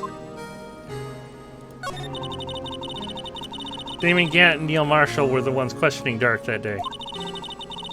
The investigation was in its final stages, and Dark must have suddenly panicked. So he waited until Gant and Marshall let their guards down, and then fled the room. From there, he ran straight to the office shared by Deputy Chief Gant and myself. That's where he found me. So you were the first person to run to the scene, Lana? It appears so. I was filing some papers while Gant and Marshall were questioning Dark. When I returned to my office, I saw 3 bodies on the floor and smelled blood. 3 bodies? Prosecutor Marshall, the victim Emma, who had passed out, and the suspect, Joe Dark. During the struggle, it seems Mr. Marshall struck a final blow before he died. Joe Dark had incurred a minor concussion and laid unconscious. What did you do? To be honest, I panicked. I picked up Emma, carried her out of the room, and just held her. Can't blame her. After all, her sister must have gone through. After that, I placed Dark under immediate arrest. Let me get this straight. You were all involved in the SL9 incident? That's right. Quite a coincidence, I don't buy it. What are you saying? There's no way everyone involved in this trial was also involved in this incident. Just by chance. But the case was solved 2 years ago. At least one person went to extremes because they didn't believe it was truly solved. Officer Marshall. Yes, his actions came as a surprise to me as well. Ever since his brother died, he's changed completely.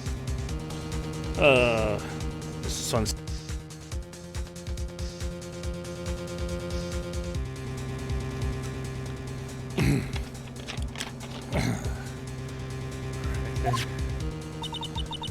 I guess he wasn't convinced with the ruling against Joe Dark.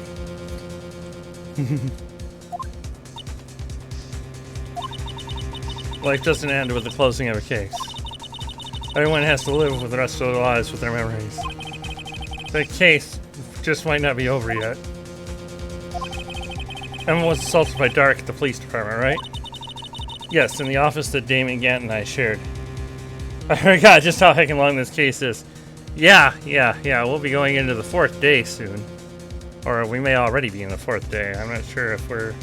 No, I think we're after the trial, so... The office that Mr. Gant now occupies by himself, the Chief's office. Maybe we should have a look at the Chief's office, the site of the final SL9 murder. Okay. Well...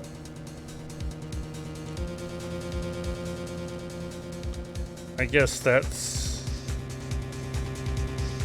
I think that's all we're gonna have to do here then.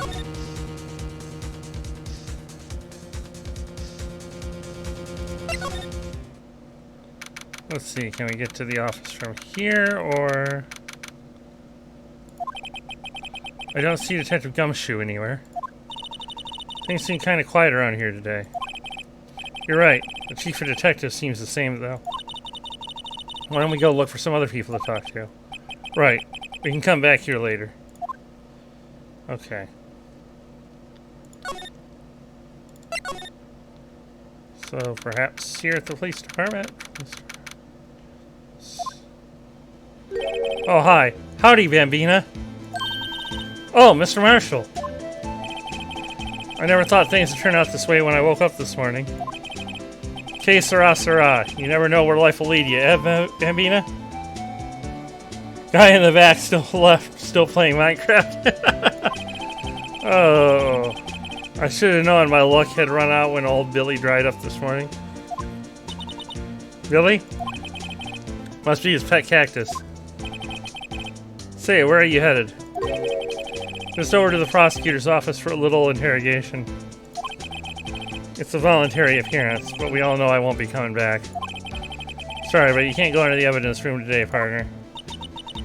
Well, Mr. Marshall, why did you do it? Why do prospectors head west? If ever there were a case I need to know the truth about, it was that one. Before you turn yourself in, Mr. Marshall, would you mind telling us exactly what happened? Looks like I won't be getting a steak lunch today. Something was fishy about that trial from the beginning. Wasn't just me either. All the detectives thought so. What do you mean fishy? Some of the facts reported were inconsistent with the evidence we found. For example, the murder weapon. The murder weapon? You mean that switchblade knife with a broken tip? That was Joe Dark's, all right. But in the initial autopsy report, a question was raised. A question? The blade of the knife was not a perfect match with the wound the victim sustained. What does that mean? It means there is a good chance that knife was not the murder weapon. However, in the report that was finally submitted, that possibility had been erased. Could the facts have been concealed with forged evidence? The case left behind scars on all of us. The scars that the SL9 incident left behind.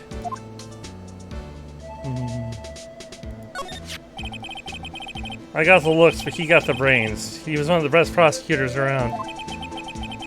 I just made detective when it went down. It was our first case together. How old was he, your brother? He was 27 at the time. He was awarded the highest honor that very day. The highest honor? You mean the King of Prosecutors. I knew it. What are you looking at me like that for? That's an honor for a prosecutor. Mr. Marshall must have really been close with his brother. The day the SL9 incident took place, that wasn't the same day as... That's right, it was the day of the evidence transferal. Interesting. It was drizzling that morning, and by nightfall there was thunder. I can't believe 2 years have gone by already. I tried to steal the evidence so the case wouldn't die. Apparently someone tried to stop you. Detective Goodman was murdered, and the evidence locker was empty. There was something going on behind the scenes in that case. We all knew that later. Every detective involved in that investigation, save one, was taken care of.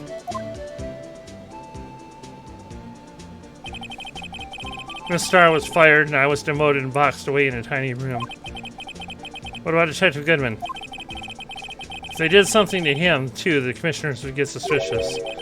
No, they were careful enough not to be too obvious. They? What are you talking about? Don't get upset, Bambina. I mean Damon Gant and Lana Skye. Oh boy. The investigation lead, Damon Gant, and second in command, Lana Skye.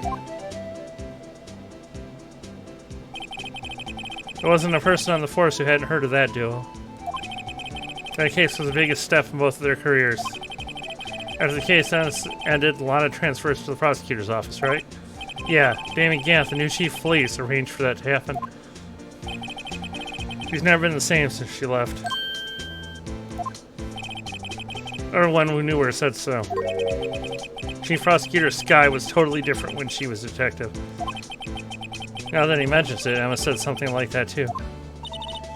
Tell me, what happened to my sister? Sorry, Bambina, but her secret is too well guarded. I never found out. Lana's secret. It all started 2 years ago. So there you have it. That's my story. Did you enjoy it, partner? It was certainly enlightening. There's one thing for sure I found out in court today. That boy Edgeworth isn't my enemy. He was the one who used falsified evidence to get a guilty verdict. But someone else was the one who gave him that evidence and planned everything. But someone is Damon Gant. Don't believe me? Well, I don't blame you. I won't even be a patrolman after today. Too bad I won't be around to work with you when you become a real scientific investigator. Adios, Bambina. Oh boy. Alright. Okay. Alright, so we can't go inside there either.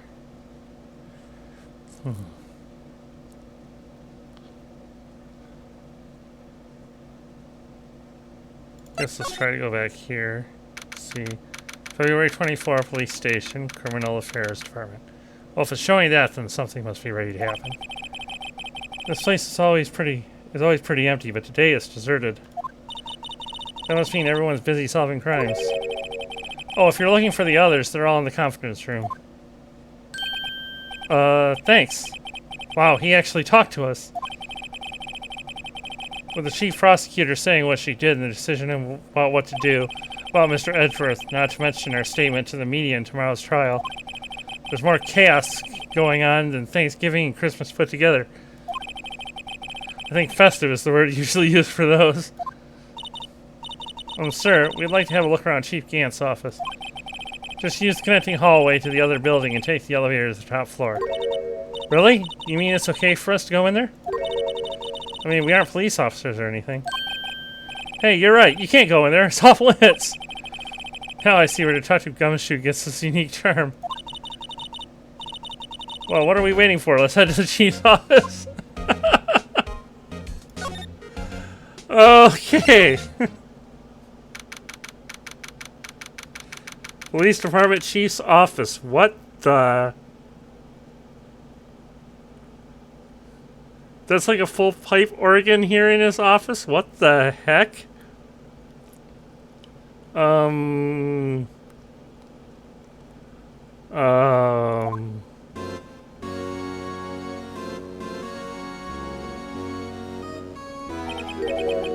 Whoa, where am I?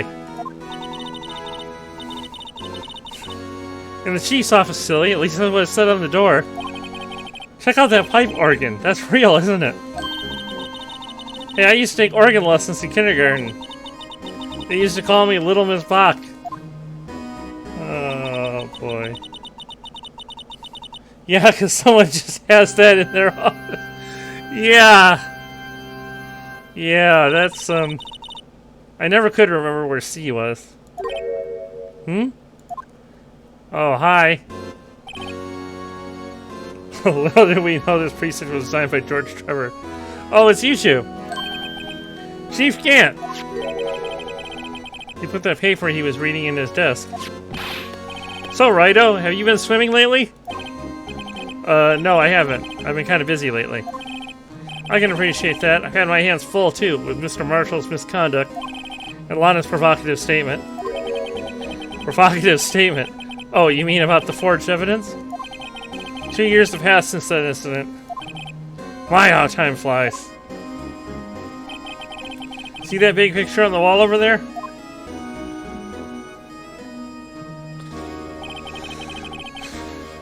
That's the picture of Lana, Neil, and me.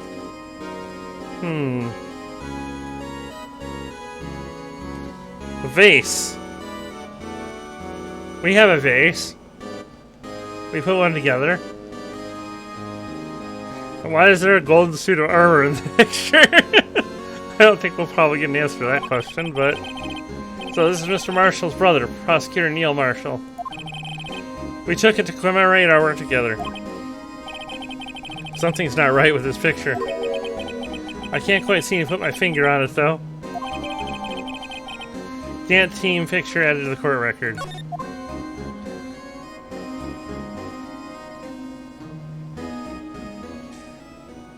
Okay. Anyway, I'd like to reminisce all day, but there are matters that need my attention. Yeah, there's a big clue in that picture. Yeah. Yeah. Possibly, too. Well, like, I'm pretty sure the vase we've got is probably that one in the background. I'm gonna lock up here, so let's go out together. Oh! What's this office? It was a crime scene 2 years ago, wasn't it? That case has long since been over. There's no need to investigate it anymore. All the same, we'd still like to have a look around. Perhaps you didn't hear me. I said there's no need to investigate it anymore. Now hurry up and get out. I have a meeting to attend. Looks like we aren't welcome. It seems that case isn't over with yet after all. What do you mean? Chief Gant denied our request to search the crime scene. That means there must be a reason he doesn't want us looking around in there. You mean like a clue? There's gotta be a way we can get inside the chief's office. Alright.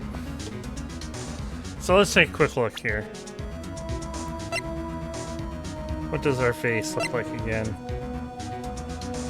Yeah. Here we are.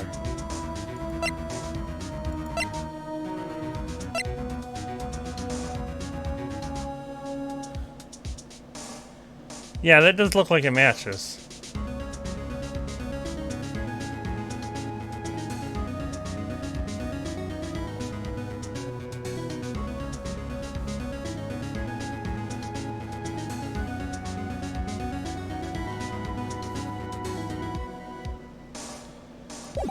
Don't know what we can do with it just yet, but...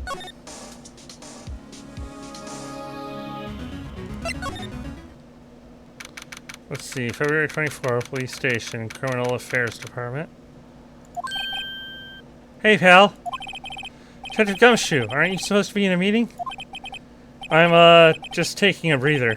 My feet hurt. From sitting so long? Actually, from serving everyone coffee. Sounds like Detective Gumshoe is still out of the loop. Say, how did you see Mr. Edgeworth? Edgeworth? No. Why do you ask? He's under fire from both the police department and the prosecutor's office. Don't want to say what the other is, since I'm not sure if I remember wrong. You don't want a backseat game, obviously. Yeah, I can always take another look at it, but... It's almost like the battles between you two in court. That sounds serious. Is it because of what my sister said? That's basically what it all boils down to. The falsified evidence 2 years ago. Now Mr. Edgeworth has the whole world after his blood. Yikes.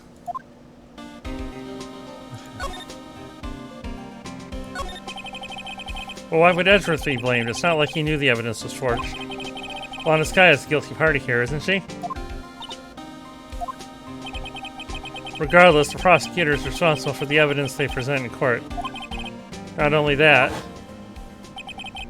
but as you know, there have been a lot of rumors going around about Mr. Edgeworth. His amazing talent as a prosecutor kept him safe from those who don't like him. But now, with this, are there really so many people who hate him? He's Edgeworth, come on. Of course there are. Anyway, Himbo o'clock, yeah. In our world, only those with the talent rise to the top. Mr. Edgeworth is not only that, but he's young. There's no better recipe I know of for making enemies. Hey, Dick, keep up the good work. Yes, sir. Let's go out for lunch again sometime. My treat. Yes, sir. You gotta take me back to that joint sometime, okay, Dick? Yes, sir. Seems you don't have any problems with enemies. Yeah, well, I'm careful not to stick out. Anyway, I'm a bit worried about him. Under all this pressure, I'm afraid Mr. Edwards just might crack. Dick count plus 8. Yes. Yes, indeed. Oh, boy. Apparently we're continuing your stream from Saturday, Carl. Yep. Actually, I took a look at the file earlier while the coffee was brewing. He seems genuinely concerned for Edgeworth. Well, did you find out anything? The only evidence Dark left behind was during his final attack. His final attack? You mean when he killed Prosecutor Marshall, who was trying to protect some girl? Me. Seems Detective Gumshoe never realized Emma was the girl. That's when he left the most incriminating evidence of all. Well, what was it? Oh, let's see. I think it had something to do with the murder weapon. Oh, I forget. Look, it's all written somewhere in here, okay? His powers of recollection never fail to impress. Maybe we should show him the murder weapon. It might jog his memory. Alright, let's go ahead and do that.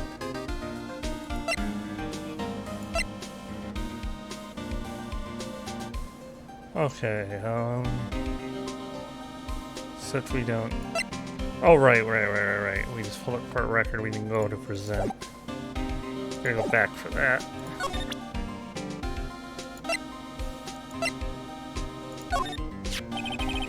About this. Hey, is that... Has a tag attached to it with the label SL9 incident on it. I believe this would be the broken murder weapon you were speaking of. What are you doing with that? Ever since that case was closed, that knife's been locked away in a locker. On the day Detective Goodwin was murdered, this suddenly disappeared from the locker and was found in Mr. Edgeworth's car muffler. That's it! Now I remember what that incriminating piece of evidence was. When you showed me that knife, it all came back to me. Well, what is it, Detective? Quick, before you forget again! I'll get a ding ready. Oh, boy. Oh, what are we...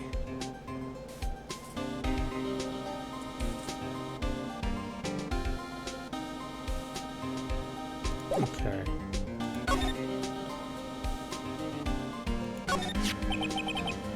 Gumshoe, with the totally admissible in court memory. Yeah, this knife, it was Joe Dark's, wasn't it? That's right. We traced it back to the store he bought it at, plus it had his fingerprints on it, too. But no one actually witnessed him using it to murder anyone, right? That's where his luck ran out. When you take a good look at the knife, you'll see it's broken. You don't have to take a good look to notice that. Yeah, well, anyway. Take a guess where the broken off tip of the knife was found. That's what did him in. Where was it? The victim, Neil Marshall, was carrying it. Inside his own body. It was found deep inside the stab wound. Did it match Dark's knife? You bet, down to the last fiber. That's pretty conclusive. Neil's autopsy report added to the court record. Okay. The broken tip was found in the body, belonged to murderer Joe Dark. Alright. Well, let's follow this up here. Joe Dark was 42 at the time of the crime. He was just your run-of-the-mill businessman. A businessman? What made him take to serial killing? One day on his way home from work, he hit someone with his car. With his car? So, it was an accident? An accident, yes, but it transformed him into an animal. An animal? He killed the man that witnessed the accident. Then he killed the lady who saw the second crime. The kid walked by just then, so he killed him too. Then when burying the bottles, the jogger came upon the scene, he was killed as well. Finally, he turned himself in. Seems he was a pretty careless animal. Of course, this is all conjecture. There wasn't a single shred of evidence. So he turned himself in. Yes, but in the middle of his questioning, he fled and murdered his final victim. Prosecutor Marshall. The crime was witnessed by someone too, but luckily Dark was arrested on the spot. It's a good thing that last witness wasn't killed. The last witness, aka Emma. Well, there you have it in a nutshell. That's all I know. Can I ask you one more thing? What is it? If it's money you need, you should ask Chief Gant. It's not money, but if it does concern the chief. His office is a crime scene, right? That's where Prosecutor Neil Marshall was murdered. The chief's out now and his office is locked. But we'd like to have a look around if that's okay. Well, any detective's ID card can unlock the door. What? Really? But if I let a civilian in there, I'd be charged with a breach of trust. Breach of trust? Simply put, I'd be canned. Oh. Sorry, pal. I don't plan on getting fired because of you. How about this ID card? It was Detective Goodman's. That won't work either. The data was deleted the day he died. Oh. So in other words, Gumshoe is our only chance of getting into that office. I wonder if there's something we could show him that would make him change his mind. Okay.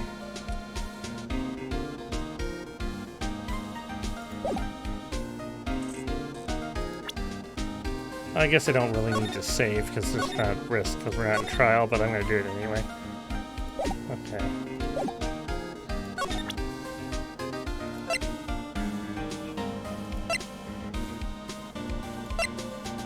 Will this work?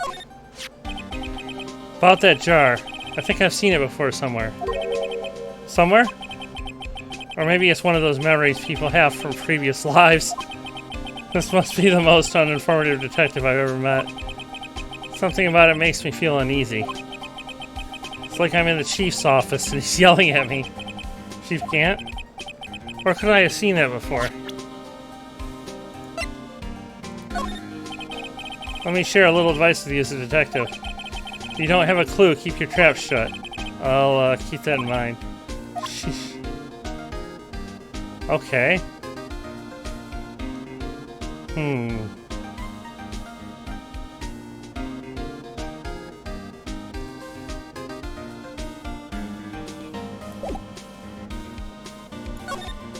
There, no, we can't pursue that.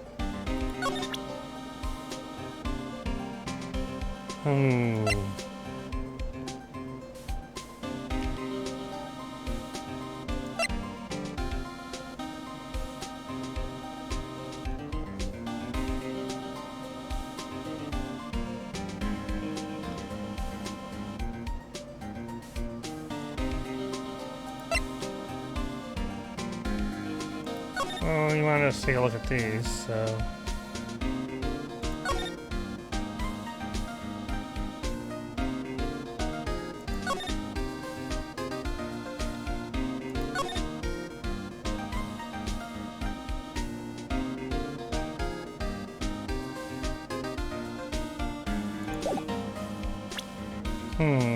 Probably get him to...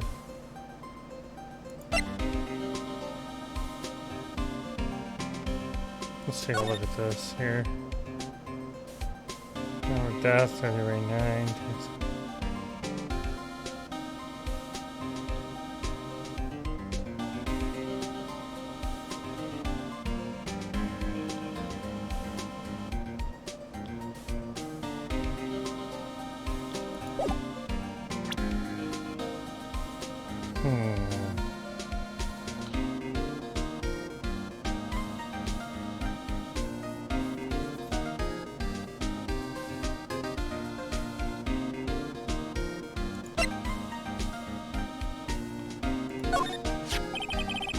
I've been studying Ethel's files. There's nothing wrong with Mr. Edgeworth's presentation. I think people are accusing him of injustice.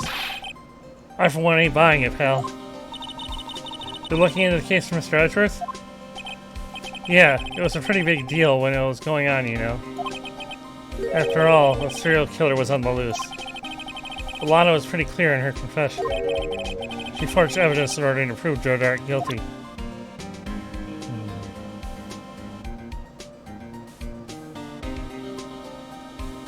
Okay.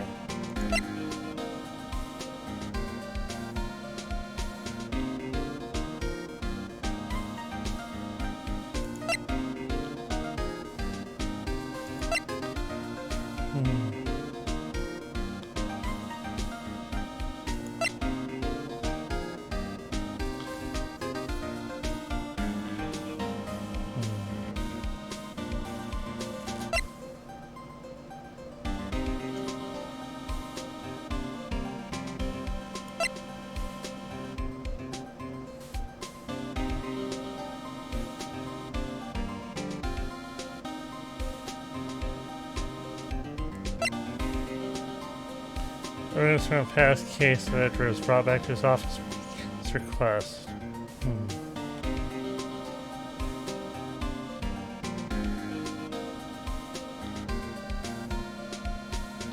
Let's see if he knows anything about it. Okay. Okay. Apparently nothing there.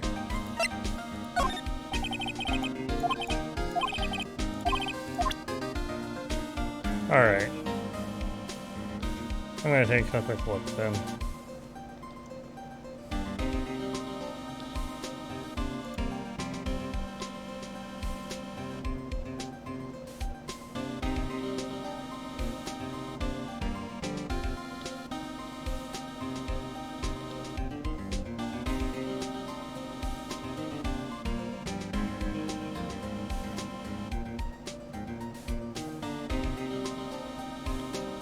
Okay.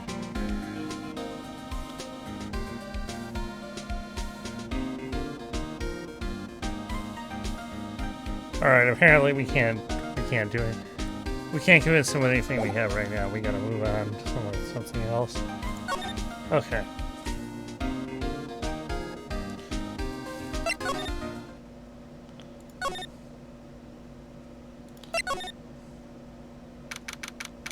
February 24, Prosecutor's Office, underground parking lot. No one's here today, not even Miss Starr. Everyone's probably busy looking into what exactly went down in the evidence room. That must be where the detectives are. But we proved in court today that on the day of the crime, no one was murdered in the evidence room at 5:15 p.m. Yeah, I thought we were finally making some headway in our case. But instead, it looks like we just ended up making Lana look even more guilty. Hang in there, Lana. I've got to find all the answers by tomorrow. Alright.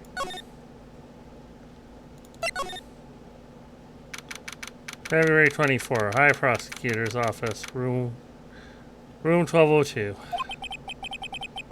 I wonder if Edgeworth is back yet. There he is. Looks like he's writing something. What? What are you doing here? He sure was quick to throw that paper on the floor. Tough day in court, huh? Humph. I've had to live the past 2 years with rumors flying around.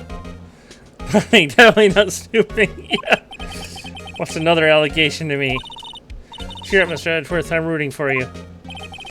That's Edgeworth for you. Always trying to hide his real feelings. So what do you want? Unlike some people, I don't have all day. Alright. There's no excuse for what I've done. 2 years ago, I used false evidence to obtain a guilty verdict. That's what it all breaks down to, and nothing I do can erase that fact. But you didn't know, did you? I mean, that the evidence was falsified? The police department and the prosecutor's office share a bond of trust. If that bond is broken, we stand to lose everything. The police department's error is my error. My responsibility is the prosecutor in charge. That fact remains the same no matter what excuses I might have. Mr. Edgeworth, I take pride in my work. So tell me why. Why has it all come to this? Even Edgeworth can't keep this kind of emotion bottled up. Are you up for the trial tomorrow? First last year's trial, and now this one. It seems all you do is worry about me. To be honest, you're getting on my nerves. Mr. Edgeworth, you can't just walk out on the trial. Tomorrow's the last day. It's too late to change prosecutors. I'll bet that's what my superiors are banking on. I never thought that case would come back to haunt me like this. What do you mean? The list of evidence seems too short. Most lists run twice as long. It's only half as long as most lists? That is odd. After Neil Marshall was murdered, I became prosecutor for that case. I may not have been part of the investigation, but I knew what I had to do. Use the evidence I was given to prove the suspect guilty. That was really the only thing on my mind at the time. Say, we just saw a picture taken around that time. That picture, something seems strange about it. Okay. So let's present it to him. Alright, where is that at? There we are. This picture was hanging on the wall in Chief Gant's office. Prosecutor Neil Marshall. He had just started making a name for himself. Looks like this was taken when he received the King of Prosecutors trophy. Speaking of that, there's something that bothers me. Yes? The trophy Mr. Marshall is holding. It's a little different than yours. Yes, you're right. Ah, I remember now. Remember what? That was what the official prosecutor's trophy looked like until 2 years ago. There's a story behind its design. Story? Sounds interesting. Would you mind telling it to us? It's simple, really. Contradiction. That's what the award is based on.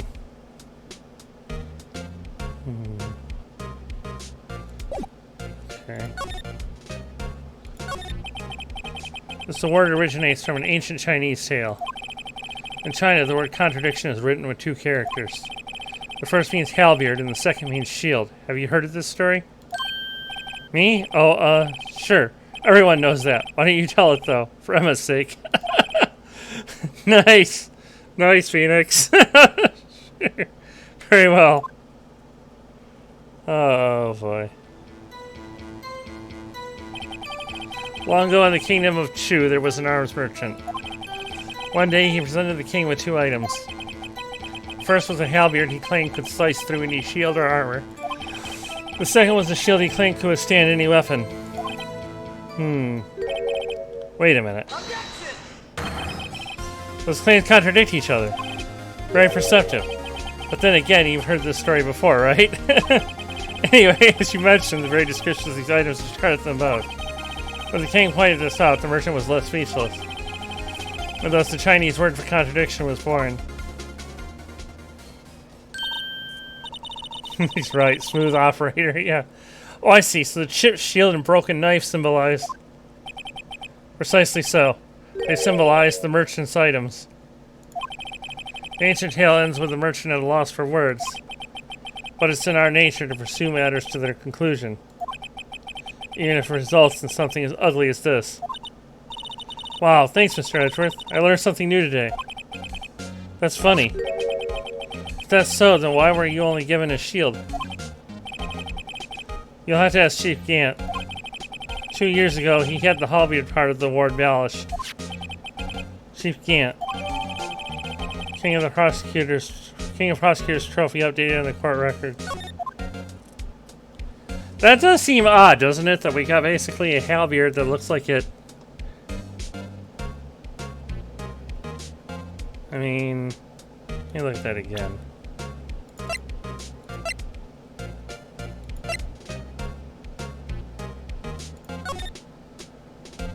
I mean, it looks like we got a broken, we got a broken halberd here. And of course we're dealing with a switchblade with a broken tip.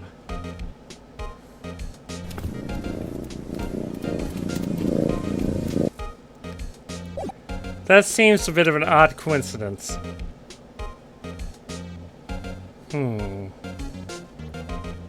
Agree with the cat purr, yes. Okay.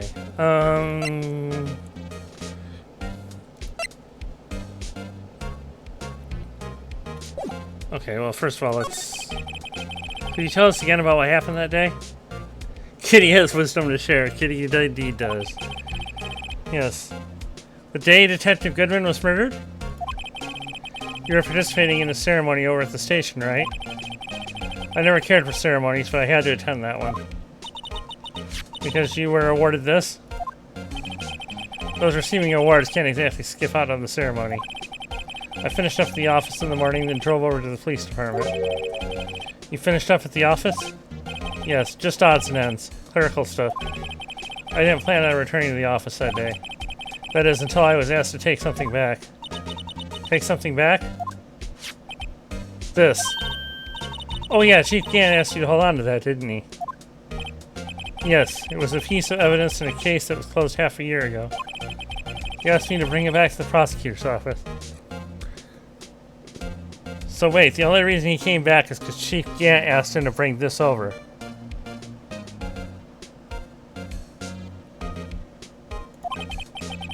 That's the story we heard yesterday.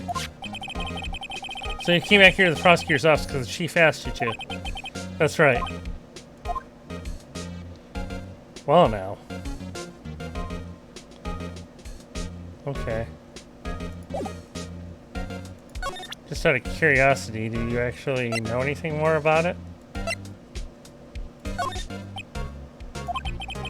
Come now, right? You can't seriously expect me to just sit down and chat with you about the case over a cup of tea. But this is related to the case, remember? You said so yourself. So I did. Chief Gant gave this to you that day, didn't he? He asked you to bring it here from the police department. The chief is a very confident man. But sometimes he does things that don't make any sense. At least it's better than being incompetent and doing things that don't make sense. A certain detective comes to mind. Oh, yeah. Alright.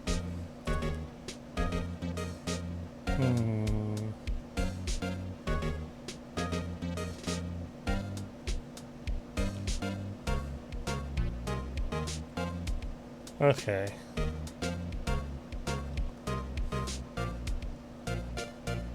Let me see, is that what we needed there?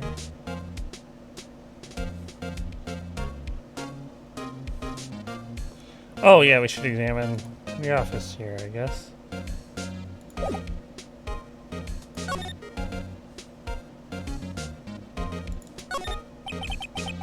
I wonder what he was writing before. Come on, Mr. Wright. Let's take a look. Are you crazy? Edwards is sitting right there. Just distract him. I'll check it out. Hey, Edward.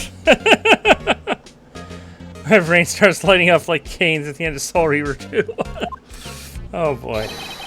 Is that Detective Gumshoe out the window there? Oh, no, he's falling to the ground. Hold on. First, let me see what this girl's doing crawling around my feet. He didn't even look. What? Letter of You're having trouble reading. I'll read it for you. It says letter of resignation. Resignation? Edgeworth, you don't mean... I'm tired, right? I feel as if something inside me has died. But Mr. Edgeworth, none of it is your fault. I know the path I've walked. You don't need to tell me. And the path I've walked Hasn't been a just one. I can't forgive myself for what I've done. And no one else should forgive me either. Uh-oh. I think he's serious. Mr. Wright, please, you have to do something. It's a letter of resignation. I wonder if I can use it for anything.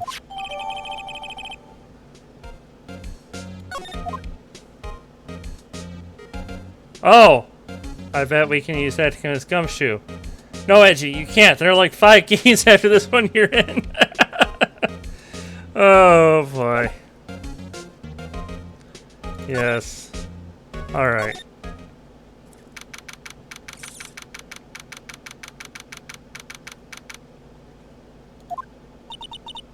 Excuse me. Oh, hi. Would either of you care for a quarter pound of roast beef?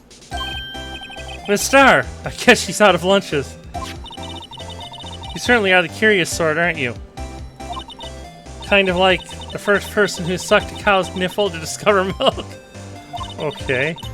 Still, I never thought you'd go digging up that case from 2 years ago. Everyone in this trial was involved in the SL9 incident. Not only that, but the murder occurred on the very day the evidence from that case was due for transferal. This can't all be attributed to mere coincidence. Aren't you forgetting something? You know that little scene I happened to witness?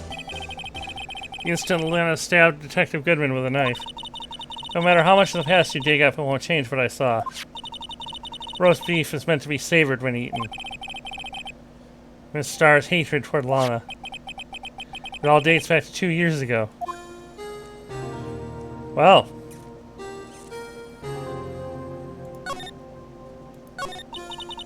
Joe Dark. That's the name I'll not soon forget. We trailed him for half a year.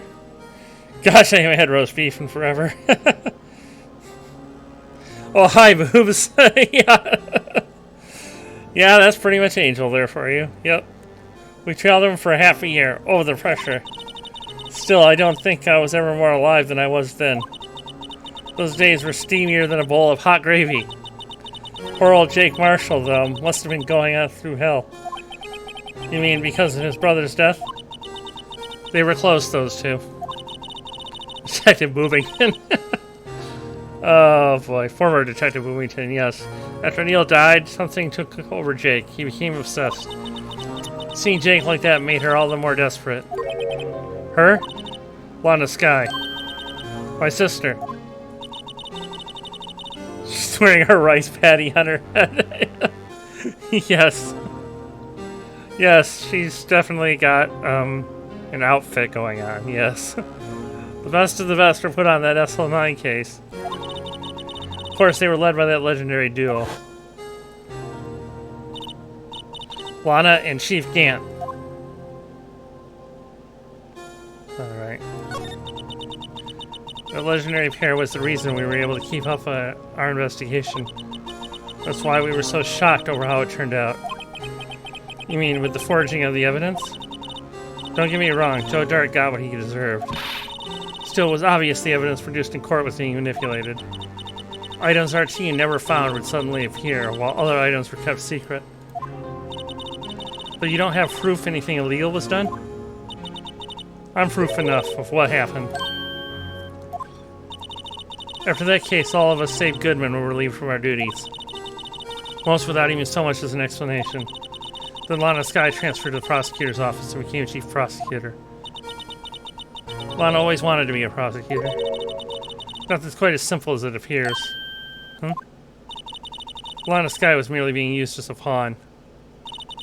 That's my take on the matter. She was being used? Alright, let's follow up here. Damon Gant and Lana Skye. Gant led the investigation with Lana as second command. They were the best. They solved all kind of cases together, didn't they? Damon Gant's magnetism in particular was almost unreal. His magnetism? By that I mean his ability to track evidence. He produced the most incredible evidence in the cases he handled. Incredible evidence? You mean... Oh yes, there were rumors about him even back then. No one dared confront him, though. I take it she's talking about forged evidence. Back then, everyone looked up to Lana. All the detectives wanted to be like her. Really? Oh yes, myself included. I was a fool, really.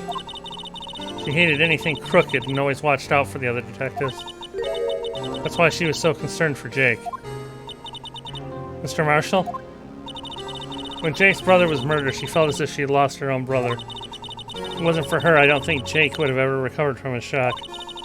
That's what makes it all the more infuriating. Miss Starr. That's why I'll never be able to forgive her. Why did she have to turn so cold after that?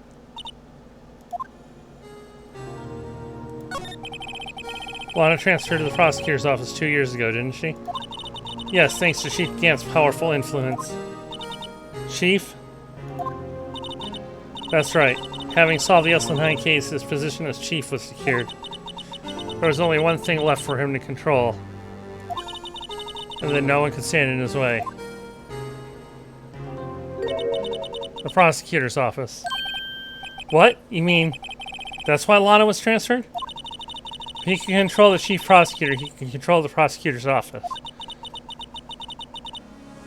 That must have been his goal all along. But how can he control Lana? I don't know, but one thing's for sure. Ever since that case ended, she's never been the same. It's only logical to conclude there must have been a reason for her change. At last! I'm finally getting close to the bottom of this ugly mess. Thank you, Miss Starr. You listen to me, rookie. It takes more than just ingredients to create fine cuisine. I hope you turn out to be a better chef than I've been. I'm remembering everything. Oh boy. Alright.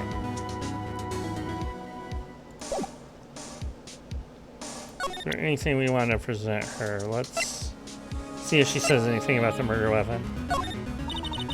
I don't have anything else to tell you. Miss Starr, the only thing I can give you now is a poppy seed rice set. Talk about cheap. Eat this and maybe you'll be able to tell black from white in court tomorrow. Oh boy. Okay.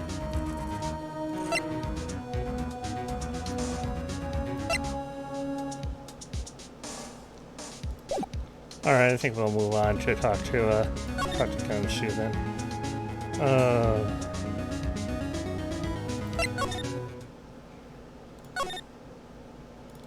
There we go.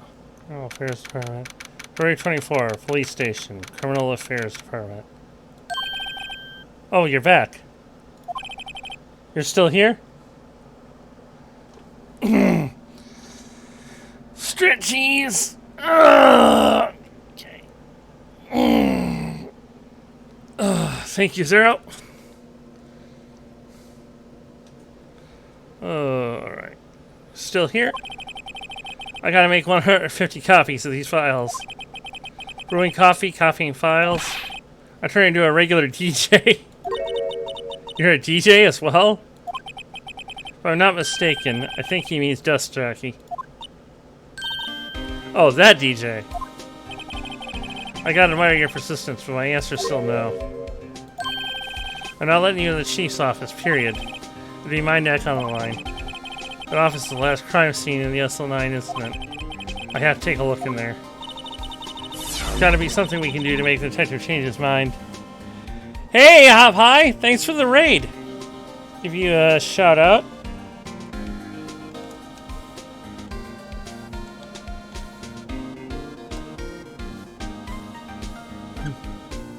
Last scene playing Celeste, huh? Getting through more of that? Finally make it through Farewell then?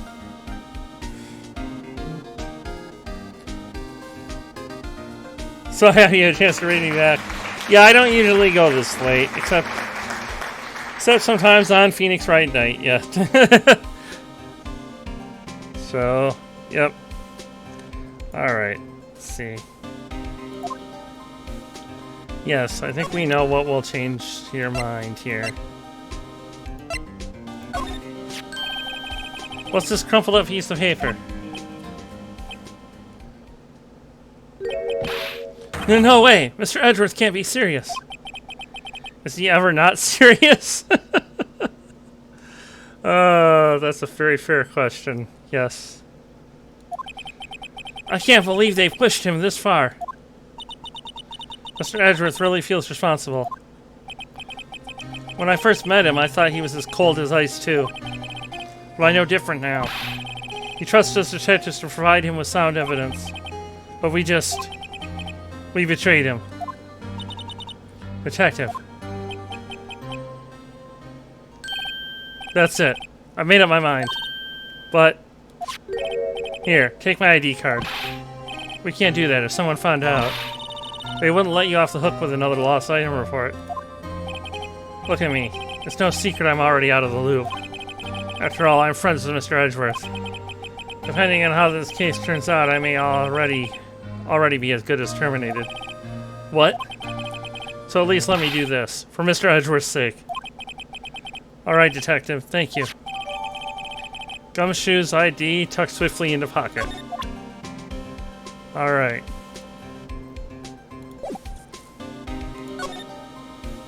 Alright. Is this the second AA? No, this is the first one here. We're on the bonus case.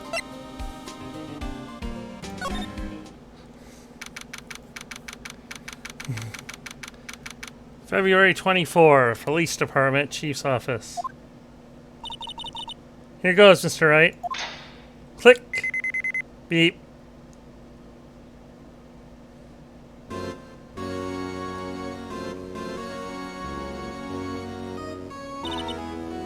We're in. If anyone finds us now, Detective Gumshoe's a goner. If that happens, I'm counting on you to bail me out. Eek! Gah!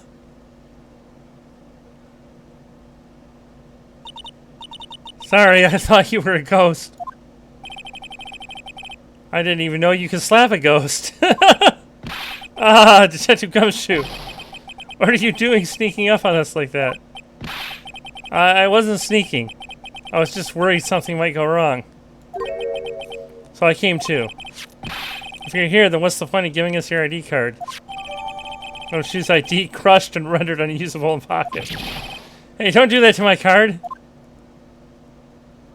Oh boy. I hardly ever get a chance to come in here.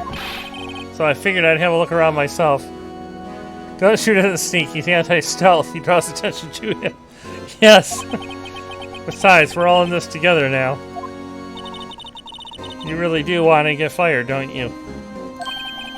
Not if we're lucky. Now come on, let's see what we can find out. I've got a bad feeling about this. Okay. Let's take a look around here. This is the real deal, isn't it? This armor and these weapons? Sure is, pal. The chief doesn't care for imitations. First the pipe organ, now this armor? You know how many taxpayer dollars must have gone into this room? What? You mean we're paying for this? That's it. I'm not paying 1 more cent of my taxes. You don't have any taxes to pay. Shh, be careful what you say. Who knows? The chief may be hiding in this armor as we speak. You could say he has a lot of hate. Oh boy. I don't think he'd fit in there. Even if he did, he'd never be able to get back out. Cut it out. You guys don't know how scary that guy can be. Okay. This is a safe, isn't it? Safe? That word is rife with intrigue. Okay, if you say so. Looks like a code needs to be entered in this panel to open it. A 7-digit number. I think I just might know what it is. Oh no. Oh no, is this... Do you know what it is? I have a hunch. Oh, I know. You want to try my birth date? It's...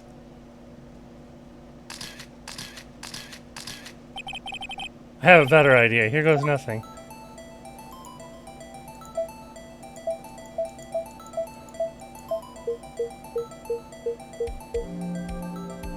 Oh my god. Of course it is. Bingo. What number did you enter? Whose birthday was that, pal? 7777777. The final ID card on that record. Final ID card number on that record. What? The number of the mysterious executive officer who entered the room that day? You mean 7777777? That ID number? I think you're 1 7 shy this time. It's gonna mean only one thing. That's Chief Gant's ID number. Say, anyone care to look inside? Yeah, actually, that's the reason I opened it. Is there any money in there? How much does he have stashed away? Look, it's a shard from a broken cup. This somehow looks familiar. Where have I seen this before? There's something else in here, too. What's this? It looks like a piece of leather cloth.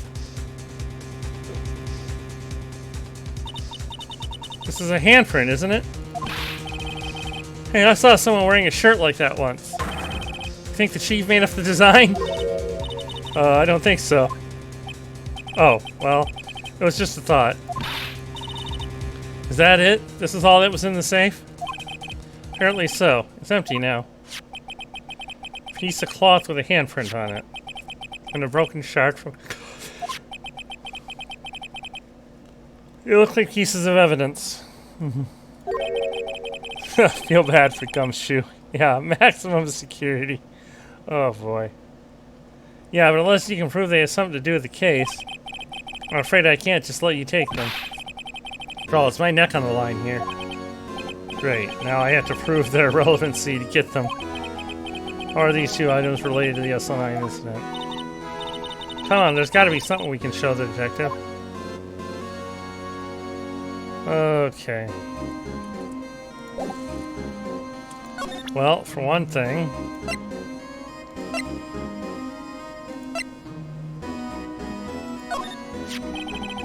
Detective Gumshoe, could you have another look at this jar?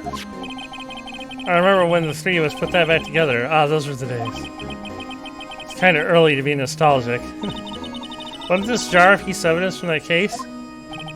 That's right. One of the shards had an SL9 incident sticker on it. Doesn't this ring any bells? You know, that fragment we just found? You mean this one? That was in the safe? Yes, that one. That was in the safe. So you gonna put it together? Now that you mention it, it's ringing a lot of bells. Let's see if it fits. Here, let me see that shard. I'll take a crack at this. Go ahead, pal. Show us what a rookie can do. Mr. Wright, here's some glue. If I can piece this together again, I'll prove Chief Gant was knowingly hiding evidence. Here goes. Okay. No, that doesn't look right. I think it's like this. Oop. Don't do that.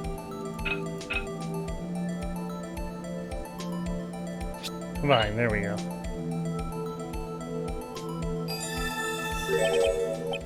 There, it fits like a charm. That, of course, means Chief Gant willingly and knowingly hid a piece of this jar in his safe. In other words, he concealed a piece of evidence from the SL9 incident. But, hey guys, get a load of this. What is it? This piece you just attached. It's different from the others.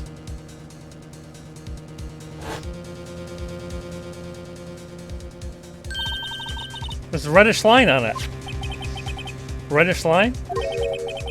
That's blood. I don't get it. Why would Chief Gant hide this in his safe? Unstable jar updated in the court record. Okay. Feel bad for Gumshoe. He tries so hard. Yeah, he does try. Okay.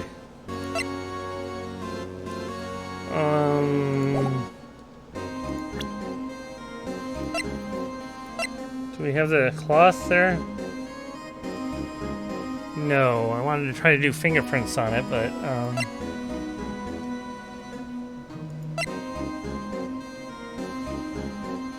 Can we present that to him and maybe that will get him to let us...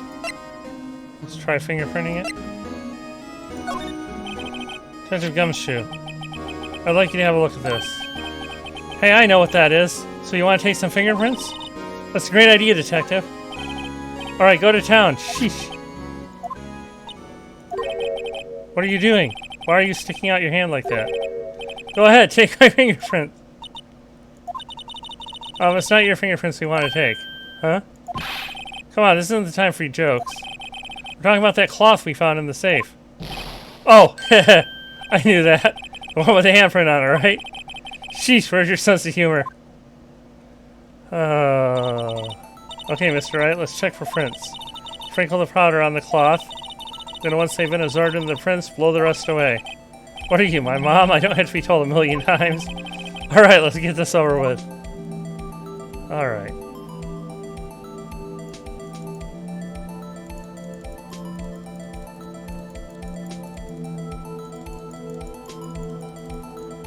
Press X to doubt Gumshoe.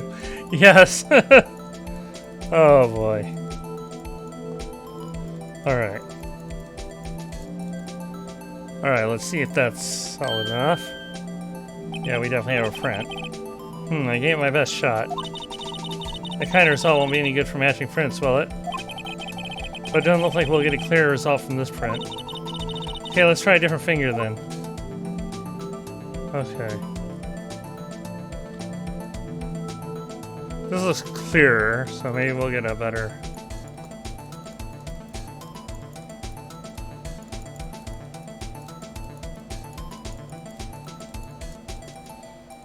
Okay, come on.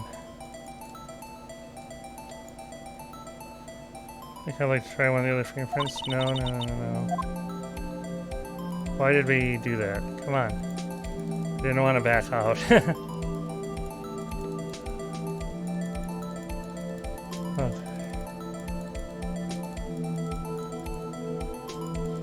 Okay.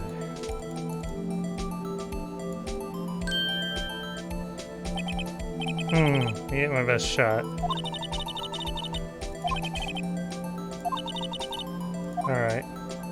Press E to blow. Giggity indeed. Yes.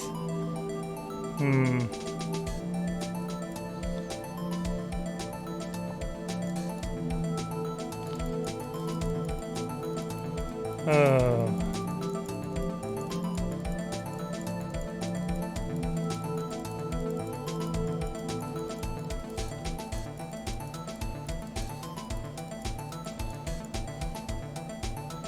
Okay. Okay. Well, that's not Gant. Not Meekins. Not him. That's similar, but it doesn't quite... No, it doesn't match up. It's not Gumshoe.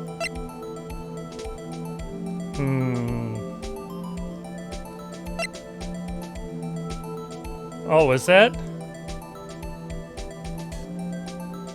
Is that a match?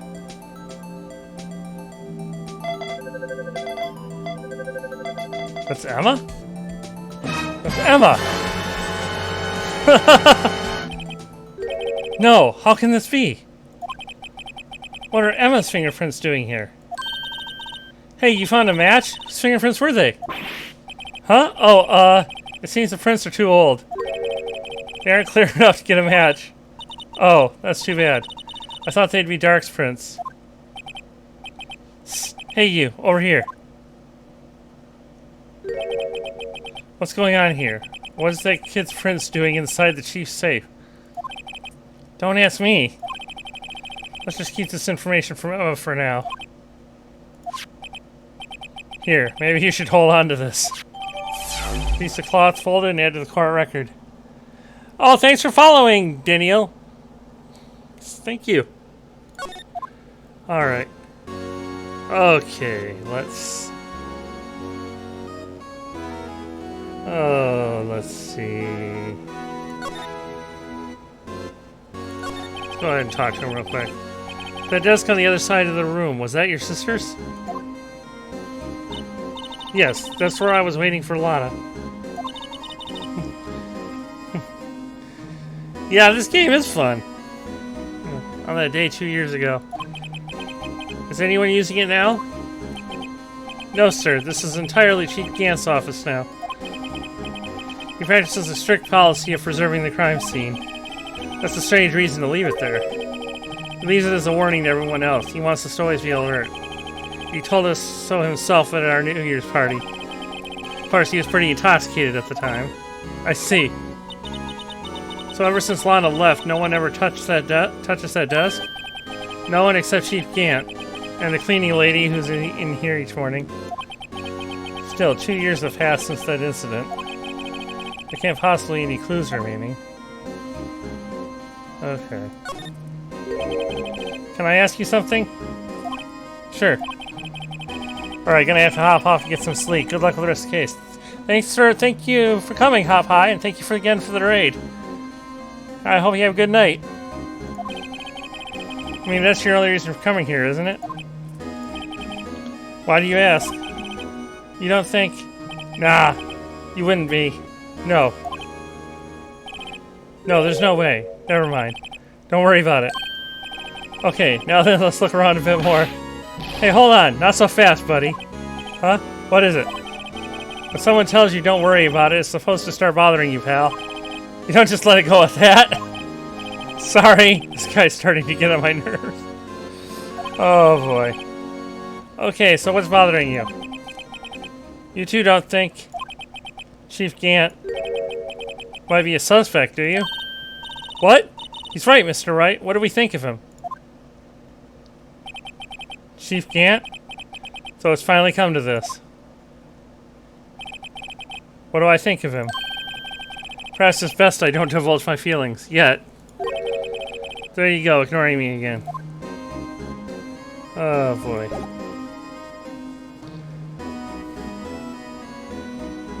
Alright. Well, let's take another look around here. Chief's organ sure is a sight to behold. Occasionally we hear him playing it from the Criminal Affairs Department. That's on the 2nd floor, and this is the 15th floor of an entirely different building. When a detective screws up, the chief calls him to his office and makes him listen to the organ for hours. What's so bad about that? Music soothes the soul. After that, the detective can't hear anything for days except for the ringing in their ears. So it's an instrument of punishment, literally. Oh boy. Aren't the chief ears affected? He never listens to anyone anyway. That's besides the point. Oh boy. Okay. You can see pretty far from 15 stories up. If you were to drop that suit of armor from here. At first the chief wanted to use stained glass for this window. Really? Why didn't he? They say he changed his mind because he wouldn't be able to see the view. Oh. Stained glass or not, it's a huge window. Oh boy. Okay. Need to slide over and take a look. Oh boy. Alright. These shelves are mostly empty. Lana must have cleaned them out when she transferred over to the prosecutor's office. There's a small picture frame on the left shelf. Hey! This is when Lana and I went to that theme park.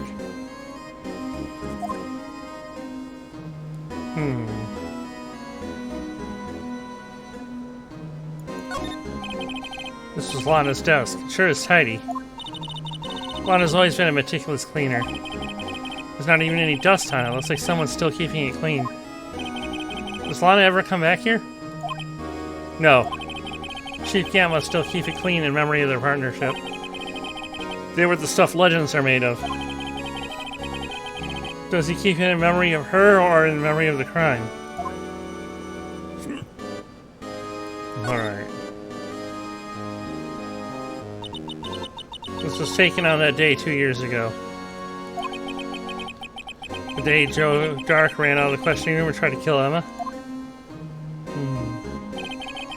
After receiving his award trophy, Mr. Marshall took a picture here.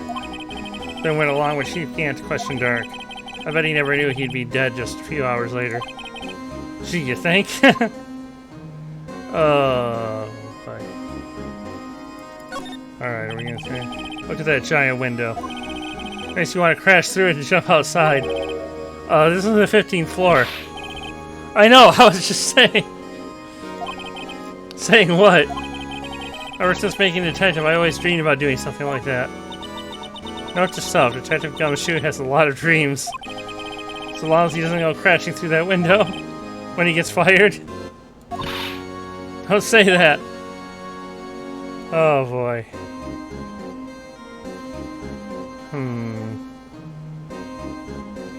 Dreaming of dying. Yeah. Yeah. Alright, there doesn't seem to be anything else to examine.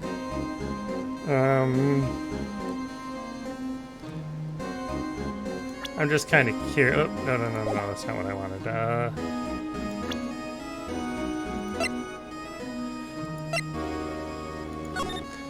Well, let us spray this? Yes, it will.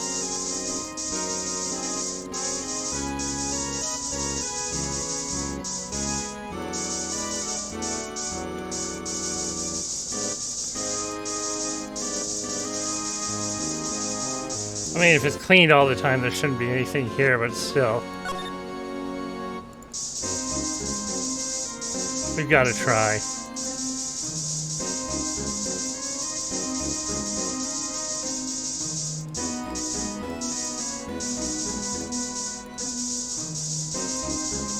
Okay.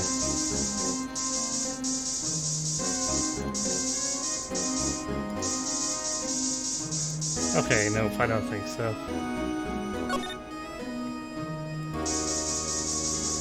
If anything, it'd probably be over by the, okay.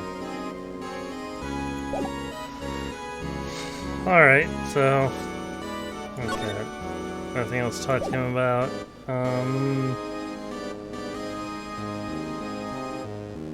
We might be done here then.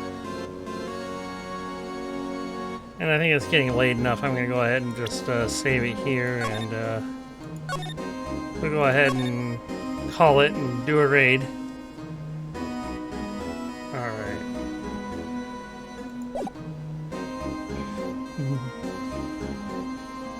Alright.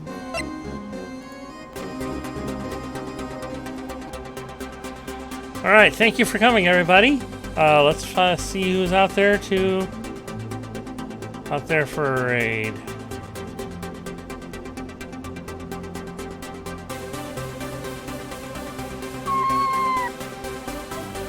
Meow, indeed. Alright.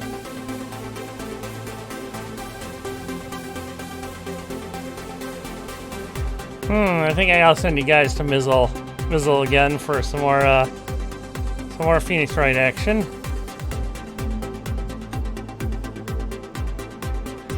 Make sure she's not likely to log off soon. Probably not.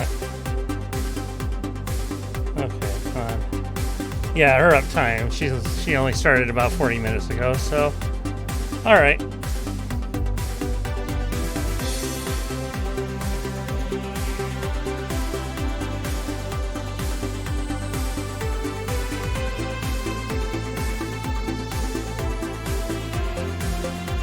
Thanks again for coming, everybody. So let's just see you tomorrow night for more Hat in Time. With Carl, of course.